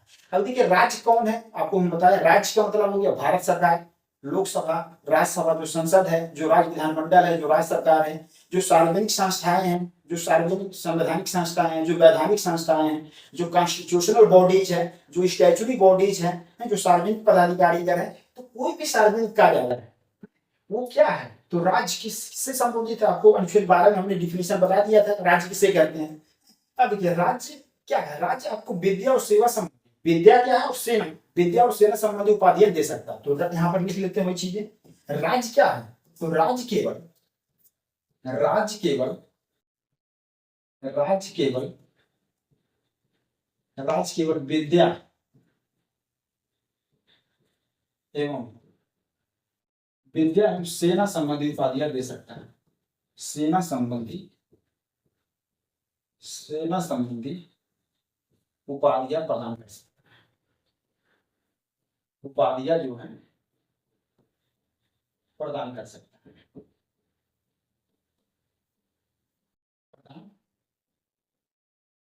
प्रदान कर सकता है, ठीक है, ये चीज आपको क्लियर, प्रदान कर सकता है। तो राज्य जो है जो विद्या से रिलेटेड है, जो एजुकेशन से रिलेटेड, जो शैक्षणिक से शैक्षिक जो विद्या वही शैक्षणिक गतिविधियों से रिलेटेड, जो शैक्षिक है, ठीक है, जो शैक्षिक गतिविधियां हैं, ठीक है, और जो सेना, जो हमारी सेना, थल सेना, जल सेना, वायु सेना, जो सशस्त्र सेना है, जो है ये है सीआईएसएफ से बीएसएफ, मतलब जितनी प्रकार की मतलब भारत की जो सुरक्षा एजेंसियां हैं, जो सेना है, वहां पे जो है संबंधी मतलब राज्य जो केवल विद्या और सेना संबंधी उपाधियां क्या है प्रदान कर सकता है। यहाँ पर अनुच्छेद 18 के क्लास 1 एक निर्देश देता है सर, और अनुच्छेद 18 क्या कहता है, ये कहता है कि मतलब भारत का कोई भी नागरिक जो विदेशी उपाधियां ग्रहण नहीं कर सकता। भारत का कोई भी नागरिक, भारत का नागरिक जो है विदेशी राज्य से उपाधियां ग्रहण नहीं कर सकता। विदेशी राज्य से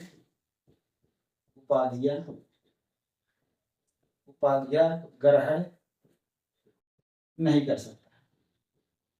विदेशी राज्य से उपाधियां ग्रहण नहीं कर सकता है, नहीं कर सकता है, ठीक है। तो भारत का नागरिक जो विदेशी राष्ट्रीय उपाधि ग्रहण नहीं कर सकता है, ऐसा कब कर सकता है, राष्ट्रपति की अनुमति से कर सकता है। राष्ट्रपति जी की अनुमति से जो है, राष्ट्रपति की अनुमति से कर सकता है। राष्ट्रपति की अनुमति से कर सकता है। ठीक है, राष्ट्रपति की अनुमति से कर सकता है। ये चीज आपको क्लियर होनी चाहिए, राष्ट्रपति की अनुमति से, ये चीज आपको क्लियर होनी चाहिए। फिर अगला पॉइंट क्या, 18 क्लास 3, मान लीजिए ऐसा कोई व्यक्ति जो भारत के नागरिक नहीं है, ऐसा कोई भी व्यक्ति ऐसा कोई भी व्यक्ति ऐसा कोई भी व्यक्ति ऐसा कोई भी व्यक्ति जो भारत के नागरिक नहीं है, भारत के नागरिक जो भारत के नागरिक नहीं है, लेकिन भारत में लाभ का पद या विश्वास लाभ का पद या विश्वास का पद ग्रहण करते हैं ग्रहण करते हैं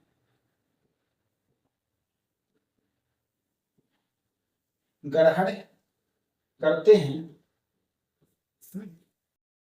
करते हैं वे राष्ट्रपति की अनुमति से ही वे राष्ट्रपति की अनुमति से ही विदेशी उपाधियां ग्रहण कर सकते हैं। विदेशी उपाधियां ग्रहण कर सकते हैं। ये चीज आपको दोस्तों क्लियर होनी चाहिए कि कहने का तात्पर्य है कि ऐसा कोई भी व्यक्ति जो भारत के नागरिक नहीं है लेकिन भारत में लाभ का पद या विश्वास का पद ग्रहण करते हैं, तो वे राष्ट्रपति की अनुमति से ही विदेशी उपाधियां ग्रहण कर सकते हैं। और अनुच्छेद 18 का क्लास 4 भी यही कहता है, इसी से रिलेटेड है कि कोई भी व्यक्ति जो है वह जो राष्ट्रपति की अनुमति से आप उपाधियां ग्रहण कर सकते हैं, राष्ट्रपति की अनुमति से। ठीक, राष्ट्रपति की अनुमति से, भारत के राष्ट्रपति उनके अनुमति से, भारत के प्रेसिडेंट से अनुमति से जो है आप कोई भी जो उपाधियां ग्रहण कर सकते हैं। ये चीज आपको यहाँ पर दिया हुआ है। ठीक है दोस्तों, फिर आते हैं नेक्स्ट पॉइंट पे। अब देखिए आता है स्वतंत्रता का अधिकार। अब स्वतंत्रता का अधिकार जो है मौलिक अधिकार में, ठीक है, यहाँ जो मौलिक अधिकार है, और मौलिक अधिकार के अंतर्गत अभी तक हम क्या देख रहे थे, समता का अधिकार देख रहे थे। समता के अधिकार में हमने अनुच्छेद 14, अनुच्छेद 15, अनुच्छेद 16, अनुच्छेद 17 और अनुच्छेद 18 के बारे में जिक्र किया। मूल अधिकार जो है फंडामेंटल राइट्स के अंतर्गत हम राइट टू फ्रीडम, स्वतंत्रता के अधिकार को देखेंगे। और स्वतंत्रता के अधिकार के अंतर्गत देखेंगे आपको अनुच्छेद 19, अनुच्छेद 20, अनुच्छेद 21, अनुच्छेद 21A, अनुच्छेद 22A का प्रावधान किया गया है। ये चीजें आपको क्लियर करना है। अब यहाँ स्वतंत्रता के अधिकार के अंतर्गत देखिए, यहाँ पर अनुच्छेद आपको ये चीजें लिखा हुआ है, याद होना चाहिए। ऐसे भी आ सकता है कि राइट टू फ्रीडम के अंतर्गत कौन से अनुच्छेद आते हैं, तो ये आपको है अनुच्छेद 19, अनुच्छेद 20, अनुच्छेद 21, अनुच्छेद 21A और अनुच्छेद 22। अब इन अनुच्छेद में क्या क्या बातें दी गई है, पहले हम जल्दी से देख लेते हैं, फिर इसमें हम विस्तार से देखेंगे क्या प्रोविजंस किए गए हैं। यहाँ से देखेंगे आपको हर हाल में जो एग्जाम में क्वेश्चन देखने को मिलता है, हर बार आते हैं, मतलब इस सेक्शन में। अब देखिए यहाँ पर अनुच्छेद 19 क्या कहता है। अनुच्छेद 19 कहता है कि वाक एवं अभिव्यक्ति की स्वतंत्रता, मतलब अनुच्छेद 19 जो है भारत के जो है सभी नागरिकों को क्या है जो स्पीच की और एक्सप्रेशन की क्या है, फ्रीडम दी गई। जो स्पीच है, वाक मतलब स्पीच, भाषण देने की कोई चीजें हैं, जो स्पीच है, स्पीच की, और अभिव्यक्ति मतलब एक्सप्रेशन की, जो एक्सप्रेशन आपका है।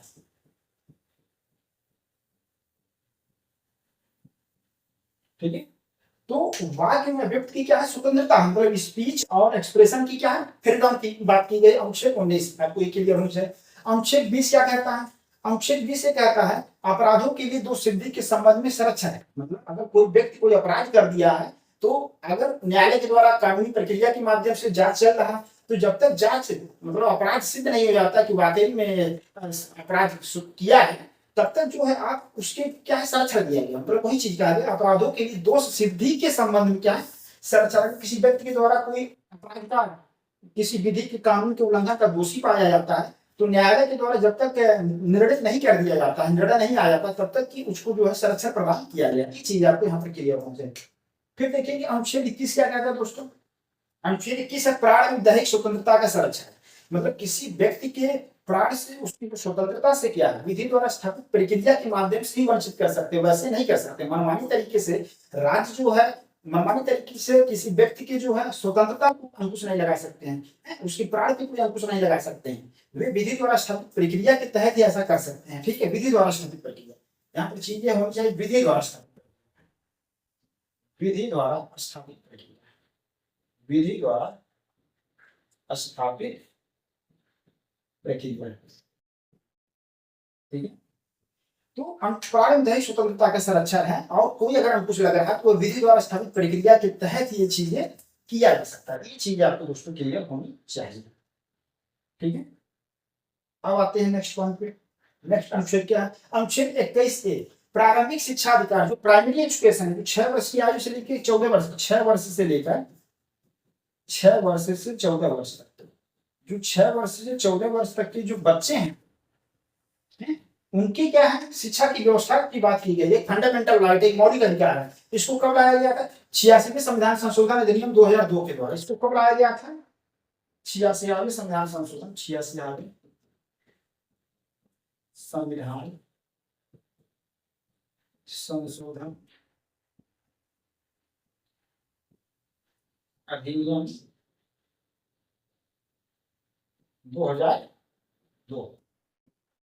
ठीक है, तो ये जो है हमारे मूल संविधान बने थे, इससे जो है मौलिक अधिकार बनाया गया। अनुच्छेद 21A 86वें संविधान संशोधन अधिनियम 2002 लाया जाता है। इसमें एक नया अनुच्छेद, अनुच्छेद 21A जोड़ा जाता है, जिसमें प्रारंभिक शिक्षा के अधिकार को एक फंडामेंटल राइट घोषित कर दिया जाता है, और 6 वर्ष से लेकर 14 वर्ष तक के जो बच्चों की शिक्षा की को एक फंडामेंटल राइट घोषित किया गया है। अब देखिए अनुच्छेद 22 क्या कहता है? अनुच्छेद 22 कहता है कुछ दशाओं में गिरफ्तारी और निरोध से सुरक्षा का प्रावधान किया गया। मतलब मान लेंगे किसी व्यक्ति को जो है, कोई व्यक्ति जो है, मान लीजिए कोई पुलिस वाला आया, कोई अधिकारी आए, कोई पुलिस के अधिकारी आए हैं, तो कोई मान लीजिए हायर अथॉरिटी के द्वारा किसी व्यक्ति को गिरफ्तार कर लिया जा रहा है, तो तुरंत आपको गिरफ्तारी का कारण बताना पड़ेगा, किस वजह से आप गिरफ्तार कर रहे हैं, हमने क्या अपराध किया है। इस तरीके, इससे क्या है, कोई झूठे अपराध में है, या जो झूठे मान लीजिए शिकायत के आधार पे किसी व्यक्ति को जो है, इसको यहाँ से सुरक्षा प्रदान किया गया है। तो कुछ दशाओं में गिरफ्तारी और निरोध से सुरक्षा का प्रावधान किया गया। अगर किसी व्यक्ति को गिरफ्तार किया जा रहा है तो गिरफ्तारी का कारण बताना पड़ेगा, 24 घंटे के अंदर जो है, जो मजिस्ट्रेट के सामने पेश करना पड़ेगा, उसको जो अपने वकील से बात करने का अधिकार दिया जाएगा, अपनी जैसे न्यायालय में सुनवाई का अवसर दिया जाएगा। तो ये सब प्रक्रिया दी गई है। अब देखिए दोस्तों, यहाँ पर हमने आपको शॉर्टकट में बता दिया। यहाँ पर जो डिटेल है कुछ चीजें हम आगे स्लाइड में देख लेते हैं। देखिए, अब यहाँ पर देखिए अनुच्छेद 19 में अब क्या लिखा हुआ था, यहाँ पर देखिए दोस्तों, वाक्य एवं व्यक्ति की स्वतंत्रता, स्पीच और एक्सप्रेशन की स्वतंत्रता। एक्सप्रेशन आप किसी भी तरीके से कर सकते हैं, लिख के कर सकते हैं, बोल के कर सकते हैं, घूम टहल के कर सकते हैं, समूह बना के, संगठन बना के कर सकते हैं, सम्मेलन के माध्यम से, कहीं पर निवास करके, कहीं पर बस के, कहीं बस आ सकते हैं। तो ये जो है, जो स्पीच और एक्सप्रेशन का जो फ्रीडम है वो कई तरीके से हो सकता है। ठीक है, ये चीज यहाँ पर अभी हम डिटेल इसको कर रहे हैं अनुच्छेद 19 में। देखिए दोस्तों, अनुच्छेद 19 का देखेंगे यहाँ पर, अनुच्छेद 19 क्लास 1 सब क्लास ए, अनुच्छेद 19 क्लास 1 सब क्लास बी, अनुच्छेद 19 क्लास 1 सब क्लास सी। ये चीजें ऐसे हम देखते हैं। अब देखिए क्या कर रहा है, यहाँ से डायरेक्ट क्वेश्चन आए हुए हैं दोस्तों। अनुच्छेद 19 क्लास 1A में क्या बातें लिखी गई है? यहाँ पर लिखा गया वाक एवं अभिव्यक्ति की स्वतंत्रता, मतलब स्पीच की जो स्वतंत्रता है और जो एक्सप्रेशन की स्वतंत्रता की बात यहाँ पर की गई है। ये चीज आपको ध्यान रखना है।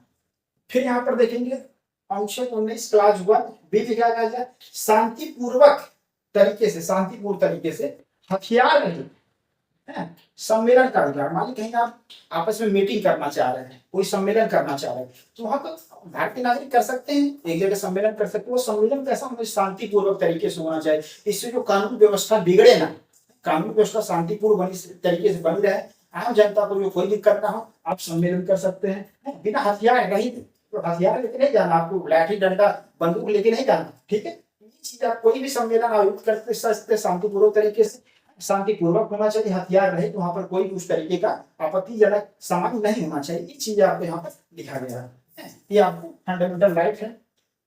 अब देखिए यहाँ पर क्या है, आर्टिकल 19(1) का सी क्या कहता है। आर्टिकल 19(1) का अगर हम सी की बात करें, आर्टिकल 19(1) के सी की देखें, इसमें क्या है, संघ या सहकारी समिति बनाने का अधिकार। मतलब भारत का कोई भी नागरिक क्या है, क्या संगम बना सकता है, संघ बना सकता है, सहकारी समिति बनाने का, कोऑपरेटिव सोसाइटी बनाने का अधिकार। अब देखिए दोस्तों, कोऑपरेटिव सोसाइटी जो है ये 97 संविधान संशोधन, 97 संविधान संशोधन, 97 संविधान संशोधन, 97 संविधान संशोधन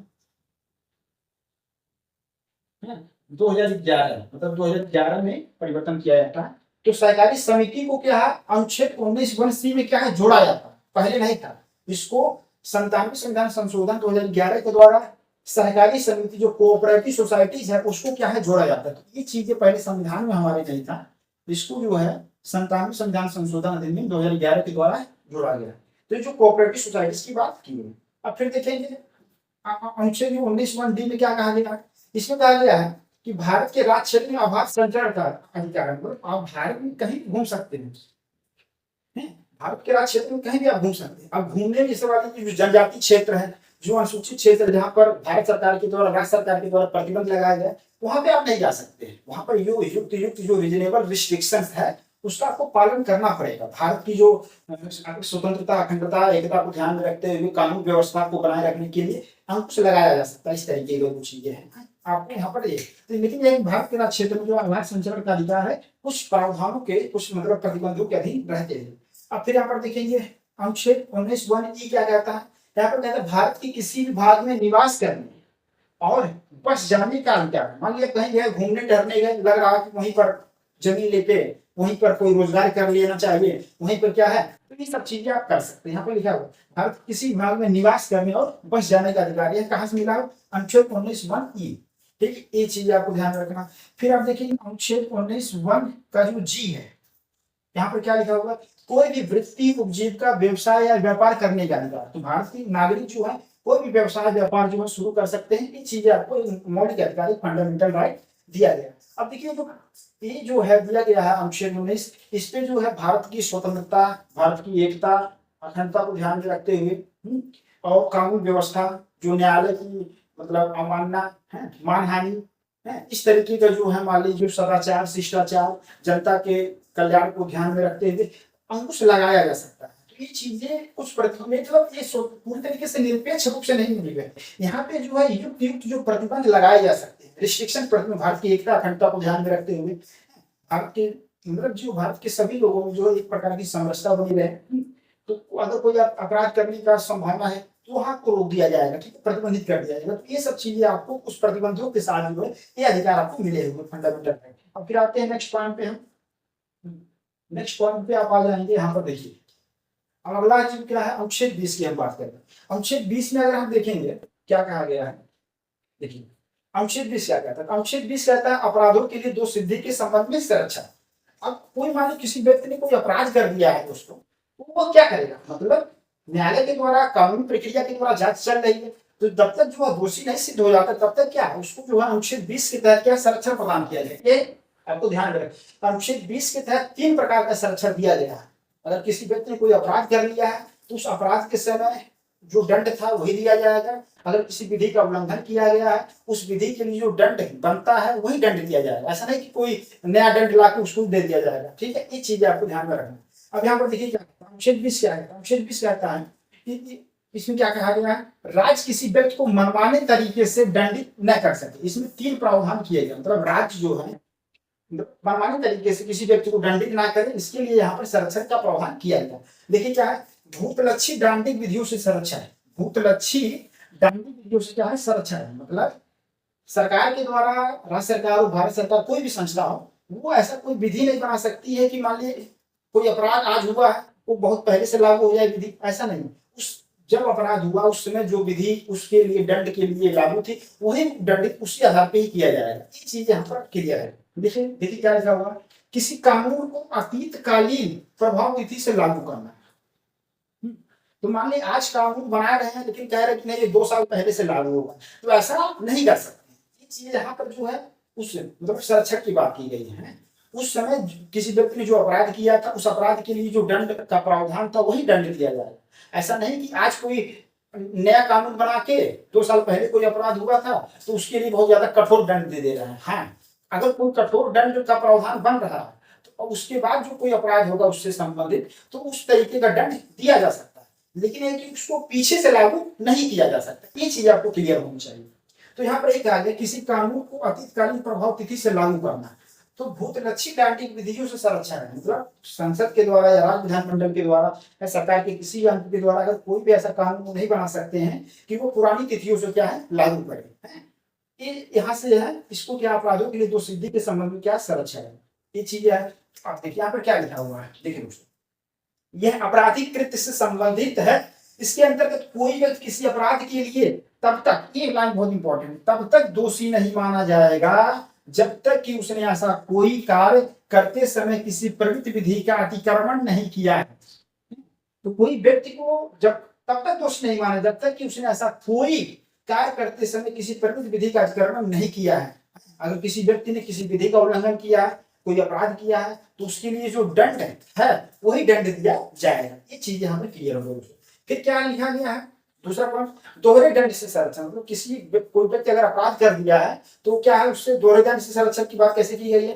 किसी व्यक्ति को एक ही अपराध के लिए, किसी व्यक्ति को एक ही अपराध के लिए एक बार से अधिक अभियोजित और दंडित नहीं किया जा सकता। अगर मान लीजिए कोई व्यक्ति कोई अपराध किया था, है कोई चोरी किया था, कोई कुछ और किया था, है तो वहां पर अगर उसके लिए चोरी के करने के लिए दंड दे दिया गया है, फिर उसको उसी चोरी के लिए दोबारा दंड नहीं किया जा सकता। ये चीज यहाँ पर लिखा गया। दोहरे दंड से संरक्षण, मतलब एक बार अगर कोई व्यक्ति किसी अपराध के लिए दंड पा गया है, फिर उसी अपराध के लिए दोबारा दंड नहीं दिया जा सकता। ये चीज आपको दोस्तों क्लियर होनी चाहिए। है तो यहीं पर लिखा हुआ है, दोहरे दंड से संरक्षण, किसी व्यक्ति को एक ही अपराध के लिए एक बार से अधिक अभियोजित दंडित नहीं किया जा सकता। यह निषेध केवल न्यायिक दंड के संदर्भ में है। किसमें, न्यायिक जो जुडिशियल कस्टडी का मैटर है वहां पर है। लेकिन जो विभागीय और जो प्रशासनिक दंड दिया जा सकता है, विभागीय प्रशासनिक दंड का मतलब ये कि मान लीजिए कहीं किसी कार्यालय में आप कार्य कर रहे हैं, कोई आपने मान लीजिए वहां के कानून के, मान लीजिए जो आचार संहिता है, जो वहां के विभागीय संहिता का कोई आप उल्लंघन कर दिए हैं, एक बार उल्लंघन किए, दो बार उल्लंघन किए, तो आपको दंड दिया जा सकता है। ये जो है जो आपराधिक प्रवृत्ति के हैं, जो आपराधिक दंड है, मान लीजिए कोई चोरी किया है, कोई मर्डर किया है, इस तरीके का जो दंड, मान लीजिए कोई मर्डर का आरोप लगा है, तो इस तरीके का जो है एक ही बार आपको दंड दिया जाएगा। ये चीज यहाँ से आपको क्लियर होनी चाहिए। ठीक, अब देखिए तीसरा पॉइंट क्या कह रहा है, अपने ही विरुद्ध गवाही देने से संरक्षण। अगर कोई व्यक्ति अपराधी है, अपराध के लिए दोषी ठहराया गया है, तो उसको जो है जबरन जो है पुलिस के द्वारा या किसी के द्वारा जो है स्वयं विरुद्ध गवाही देने के लिए बाध्य नहीं किया जा सकता। यहाँ पर देखिए संरक्षण की बात, अपने ही विरुद्ध गवाही देने से क्या संरक्षण दिया गया, प्रोटेक्शन की बात की गई। आपराधिक कृत्य के मामले में अभियुक्त बनाया गया ऐसा कोई भी व्यक्ति, ठीक है, ऐसा कोई भी व्यक्ति जो अपराध का आरोप लगा है, उसको जो है स्वयं के विरुद्ध, अपने विरुद्ध गवाही देने से मना किया गया, अपने विरुद्ध गवाही नहीं दिया जा सकता। ये चीज यहाँ पर है। तो देखिए अगर कोई व्यक्ति है वो किसी अपराध के लिए दोषी ठहराया जा रहा है, तो उसको 3 प्रकार का संरक्षण दिया गया है अनुच्छेद 20 के तहत। क्या है, पहला ये कह रहा है कि अपराधों के लिए दोष सिद्धि के संबंध में संरक्षण। जब तक कि अपराध का जो दोष सिद्ध नहीं हो जाता है, तब तक उस व्यक्ति को दोषी नहीं माना जाएगा। ठीक है, ये चीज। अब उसको उस अपराधी जो व्यक्ति है उसको क्या संरक्षण मिला गया है, भूतलक्षी दांडिक विधियों से संरक्षण है। अगर कोई व्यक्ति कोई अपराध किया है, उस अपराध के समय जो दंड का प्रावधान है, अपराध के समय दंड का जो प्रावधान है वही दिया जाएगा। जो दंड का प्रावधान है, अपराध के समय जो दंड का प्रावधान है वही दिया जाएगा। जो दंड का प्रावधान है क्या है, वही दिया जाएगा। ये चीज आपको ध्यान रखना। अगर किसी व्यक्ति ने कोई अपराध कर दिया है, तो अपराध के समय जो दंड का प्रावधान है वही क्या है दिया जाएगा, वही दंड जो है दिया जाएगा। तो ये भूतलक्षी दांडिक विधियों से संरक्षण हो गया। फिर यह आपराधिक कृत्य से संबंधित है, ये चीज आपने क्लियर कर। फिर दोहरे दंड से संरक्षण, एक ही अपराध के लिए एक से अधिक बार दंड नहीं दिया जा सकता। फिर अपने विरुद्ध जो है गवाही देने से क्या है संरक्षण की बात की गई। तो यहाँ अनुच्छेद 20 आपके लिए बहुत ही ज्यादा इंपॉर्टेंट है। यहाँ से स्टेटमेंट फॉर्मेट में क्वेश्चन आपको आते रहते हैं। आपको जो फंडामेंटल राइट है दोस्तों, बहुत इंपॉर्टेंट सेगमेंट है। यहाँ से जो है कहीं से भी क्वेश्चन आपको आ सकते हैं, इसलिए आप यहाँ से हर बातों को काफी गंभीरता से समझ लीजिए। ठीक है दोस्तों, फिर देखते हैं नेक्स्ट पॉइंट को। नेक्स्ट पॉइंट क्या हुआ, अनुच्छेद 21। अनुच्छेद 21 क्या कहता है, अनुच्छेद 21 कहता है कि किसी व्यक्ति को उसके प्राण एवं दैहिक स्वतंत्रता से विधि द्वारा स्थापित प्रक्रिया के अनुसार ही वंचित किया जा सकता है, अन्यथा नहीं। ये चीज आपको लाइन बहुत क्लियर दोस्तों होना चाहिए। किसी व्यक्ति को उसके प्राण एवं दैहिक स्वतंत्रता से विधि द्वारा स्थापित प्रक्रिया के अनुसार ही वंचित किया जा सकता, अन्यथा नहीं। ये चीज आपको क्लियर होनी चाहिए। फिर यहाँ पर देखेंगे दो, यहाँ पर सुप्रीम कोर्ट का वाद है, निर्णय आया था, जजमेंट आया था, क्या है इससे रिलेटेड। देखिए एक जजमेंट था उच्चतम न्यायालय ने ए के गोपालन बनाया मद्रास राज्य, ये ध्यान में रखना चाहिए। ए के गोपालन बना मद्रास राज्य। 1950 में एक वाद आया था कि मामले में अनुच्छेद 21 में जीवन का अर्थ केवल जीवित रहने तक सीमित रखा गया है। जब सर्वोच्च न्यायालय के द्वारा अनुच्छेद 21 का व्याख्या किया गया 1950 में ए के गोपालन बनाम मद्रास राज्य में, तो सर्वोच्च न्यायालय के द्वारा, उच्चतम न्यायालय के द्वारा कहा गया कि अनुच्छेद 21, यहाँ पर अनुच्छेद 21 होना चाहिए दोस्तों, ये तो नहीं होना चाहिए, यहाँ पर गलती से छप गया है। ठीक, उच्चतम न्यायालय ने ए के गोपालन बनाम मद्रास राज्य 1950 के मामले में अनुच्छेद 21 में जीवन का अर्थ केवल जीवित रहने तक सीमित रखा। लेकिन फिर हम देखते हैं वही चीजें यहाँ पर भी गलत छप गया है दोस्तों।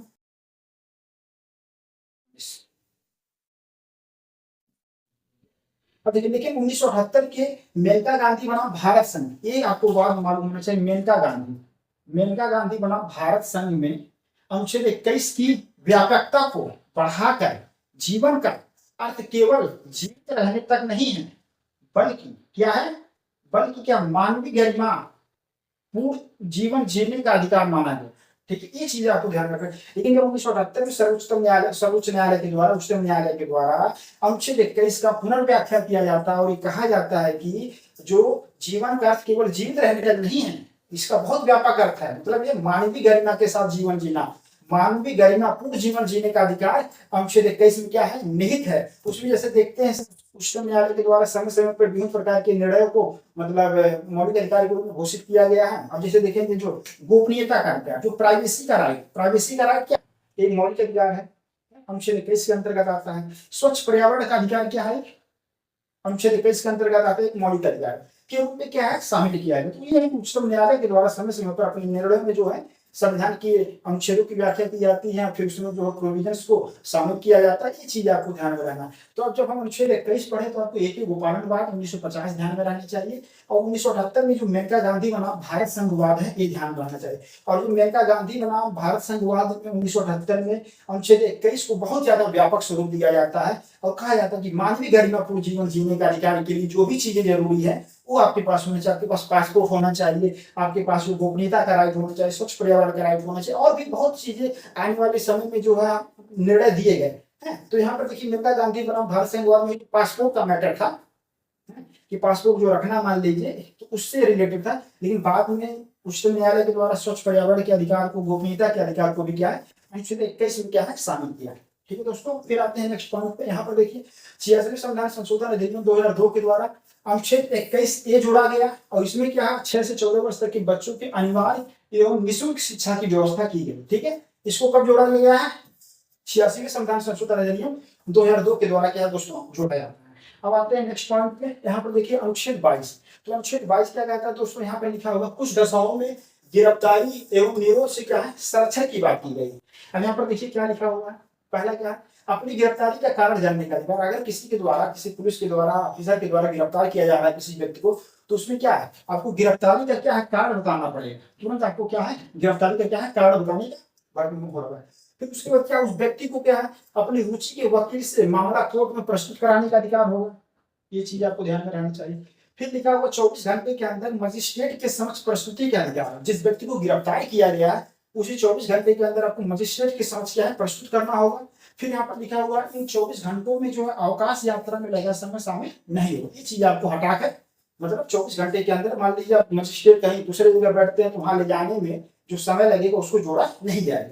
फिर यहाँ पर लिखा हुआ देखिए निवारण निरोध क्या है। निवारण निरोध का मतलब होता है अपराध करने से पूर्व ही संदेह के आधार पर व्यक्ति को रोकना, गिरफ्तार करना। इसका उद्देश्य कानून व्यवस्था को क्षति से बचाने और अपराध को रोकना। अगर सरकार को, प्रशासन को ये लगता है कि किसी व्यक्ति के द्वारा अपराध किया जा सकता है तो अपराध करने से पहले उस व्यक्ति को क्या है, कस्टडी में ले लिया जाता है। निवारण निरोध मतलब उसको एक जगह कर लिया जाता है, ठीक है, बंद कर दिया जाता है, जिससे कि वह व्यक्ति अपराध ना कर सके। तो ये निवारण निरोध। अब यहाँ पर देखिए अनुच्छेद 22 क्या कह रहा है, कुछ दशाओं में गिरफ्तारी व निरोध से संरक्षण। लेकिन अगर किसी व्यक्ति को जो शत्रु अधिनियम है और निवारण निरोध कानून के तहत अगर गिरफ्तार किया गया है तब अनुच्छेद 22 के तहत उसको क्या संरक्षण नहीं मिलेगा। निवारक निरोध कानून के तहत अगर कोई भी व्यक्ति गिरफ्तार है उसको अनुच्छेद 22 के तहत क्या है, संरक्षण प्रदान नहीं किया गया है। ठीक है, ये चीज है आपको। फिर दंडात्मक निरोध क्या होता है, इसमें क्या है, किसी व्यक्ति द्वारा अपराध किए जाने व सिद्ध होने पे क्या है, कारावास में रखा जाता है, ये चीज। तो यहाँ पर आपको ये मालूम होना चाहिए, अगर कोई निवारक, जैसे मान लीजिए देखिए पोटा कानून आया था, है जो पोटा कानून हो गया, टाटा कानून आया था, है ये चीजें हैं। जैसे पोटा कानून जो आया था आपका, टाटा कानून जो आ गया, ये सब जो कानून थे, जैसे अपराध को रोकने के लिए प्रिवेंशन ऑफ मतलब टेररिज्म जो एक्टिविटीज होता है, तो ये जो आतंकवादी गतिविधियों से रिलेटेड और जो हमारे विदेशी शत्रु से रिलेटेड, अगर इस कानून के तहत आप आतंकवादी कानून के अधिनियम के तहत अगर आप पकड़े जा रहे हैं, उसका अपराध आपको दोष लगता है, तब आपको जो है अनुच्छेद 22 के तहत क्या है, गिरफ्तारी से आपको और निरोध से संरक्षण नहीं प्रदान किया। मतलब ये जो 3 राइट आपको मिले हुए हैं वो आपको नहीं मिलेंगे। पहला राइट क्या है, अगर कोई सामान्य मामले में गिरफ्तार होते हैं तो आपको ये 3 राइट मिले हुए। क्या राइट मिला है, एक तो है अपनी गिरफ्तारी का कारण जानने का अधिकार है, और दूसरा क्या, अपनी रुचि के वकील से मामला कोर्ट में प्रस्तुत कराने का अधिकार है, और तीसरा क्या है, आपको 24 घंटे के अंदर मजिस्ट्रेट के समक्ष प्रस्तुति का अधिकार है। ठीक है, ये चीज आप ध्यान में रखिएगा दोस्तों। हम आपको इस क्लास में जो है, वीडियो लंबा हो जाएगा, इसलिए फिर आगे की जो अनुच्छेद है, आगे की जो मौलिक अधिकार के प्रोविजन है, उसको हम फिर बाद के क्लास में चर्चा करेंगे। आज हमने दोस्तों मूल अधिकार के अंतर्गत भाग 3 में जो है, जो समता का अधिकार था और जो स्वतंत्रता का अधिकार था, राइट टू इक्वल टू और राइट टू जो फ्रीडम है, उसमें उसके बारे में हमने देखा। और यहाँ पर हमने बेसिक अंडरस्टैंडिंग समझा कि फंडामेंटल राइट क्या होते हैं। फिर उसके बाद ये सब चीजें हमने, फिर यहाँ पर हमने वही भाग 3 में अनुच्छेद 12 से लेकर 35 तक जो मूल अधिकारों से संबंधित प्रावधान को देखे। और हमने आज इस सेशन में जो अनुच्छेद 22 से मतलब अनुच्छेद 22 तक ही चर्चा किए हैं। फिर आगे की मतलब क्लास में जो है इसको हम देखेंगे। ठीक है दोस्तों, यहाँ पर आप इसको अच्छे से देख लीजिएगा। फिर हमने अनुच्छेद 13 का पूरा विस्तार देखा, और फिर यहाँ पर इस चीज को हमने समझा है कि बारीकियों को। फिर समता के अधिकार के अंतर्गत जो अनुच्छेद थे यहाँ पर हम पूरा डिटेल किए, इसको आप देख लेंगे, आपको काफी फायदा मिलेगा। फिर उसके बाद दोस्तों हमने यहाँ पर वही चीजें अनुच्छेद 15 से रिलेटेड जो बातें थी हमने देखा। अनुच्छेद 15 के जो क्लास सब क्लासेस थे वहां पर चीजें हैं, अनुच्छेद यहाँ पर आपको ये चीजें देख लीजिएगा। फिर हमने अनुच्छेद 16 में जो लोकल यूजर के विषय में अवसर की क्षमता की बातें थी, यहाँ पर जो सब क्लासेस के माध्यम से क्या प्रोविजन किए गए थे उसको हमने विस्तार से देखा। फिर यहाँ पर ये चीजें हम लोगों ने देखा, ये चीज आप यहाँ से अच्छे से इसको पढ़ लेंगे। फिर अस्पृश्यता का जो अंत है अनुच्छेद 17 के अंतर्गत ये सब जो एक्ट लाए गए थे इसको आप देख लीजिएगा। उपाधियों के अंत के बारे में अनुच्छेद 18 में हमने ये सब चीजों को विस्तार से देखा। फिर ये भी आप समझ लीजिएगा इसको। स्वतंत्रता के अधिकार के अंतर्गत जो अनुच्छेद 19, 20, 21 और 21 और 22 इसके बारे में हमने पूरा विस्तार से देखा। यहाँ पर ये चीजें आपको याद होनी चाहिए पूरी तरीके से, कई बार रिवाइज करेंगे याद हो जाएगा आपको मन में। फिर यहाँ पर अनुच्छेद 20 की जो बारीकियां थी उसको भी आप दिमाग में बैठा लीजिएगा दोस्तों। फिर हमने अनुच्छेद 21 के बारे में जो प्रोविजंस थे, ये जो वाद है तो गोपालन बनाम, ये भी मैटर आपको मालूम होना चाहिए। फिर प्रियंका गांधी बनाम भारत संघ विवाद में अनुच्छेद 21 की जो व्यापकता मिली, अनुच्छेद 21 का जो है उच्चतम न्यायालय के द्वारा बहुत व्यापक व्याख्या किया जाता है। मानवीय गरिमापूर्ण जीवन जीने के अधिकार के साथ जो प्राइवेसी की राइट है, स्वच्छ पर्यावरण की राइट और भी बहुत चीजें हैं मौलिक अधिकार के अंतर्गत शामिल किया जाता है। ये चीज आप देख लेंगे। फिर अनुच्छेद 86 के संविधान संशोधन अधिनियम 2002, 86 संविधान संशोधन अधिनियम 2002 के द्वारा अनुच्छेद 21 ए जोड़ा जाता है। इसमें 6 वर्ष से लेकर 14 वर्ष तक के बच्चों के लिए अनिवार्य निःशुल्क शिक्षा का प्रावधान किया जाता है। मतलब एक प्राइमरी एजुकेशन जो है फंडामेंटल राइट घोषित कर दिया जाता है। ये चीज आपको क्लियर होनी चाहिए। फिर हमने देखा यहाँ पर अनुच्छेद 22 कुछ दशाओं में गिरफ्तारी व निरोध से संरक्षा, यहाँ पे पूरे बारीकी को ऑप्शन मिलिएगा। तो इसके बाद अनुच्छेद 22 के बाद जो अनुच्छेद 23 से लेकर अनुच्छेद 35 तक के जो प्रावधान है उसको हम विस्तार से नेक्स्ट वीडियो में देखेंगे। ठीक है दोस्तों, आपको अपने मतलब इसको बढ़िया से आप देख लेंगे, आपको काफी फायदा मिलेगा। ठीक है दोस्तों, फिर मिलते हैं, धन्यवाद।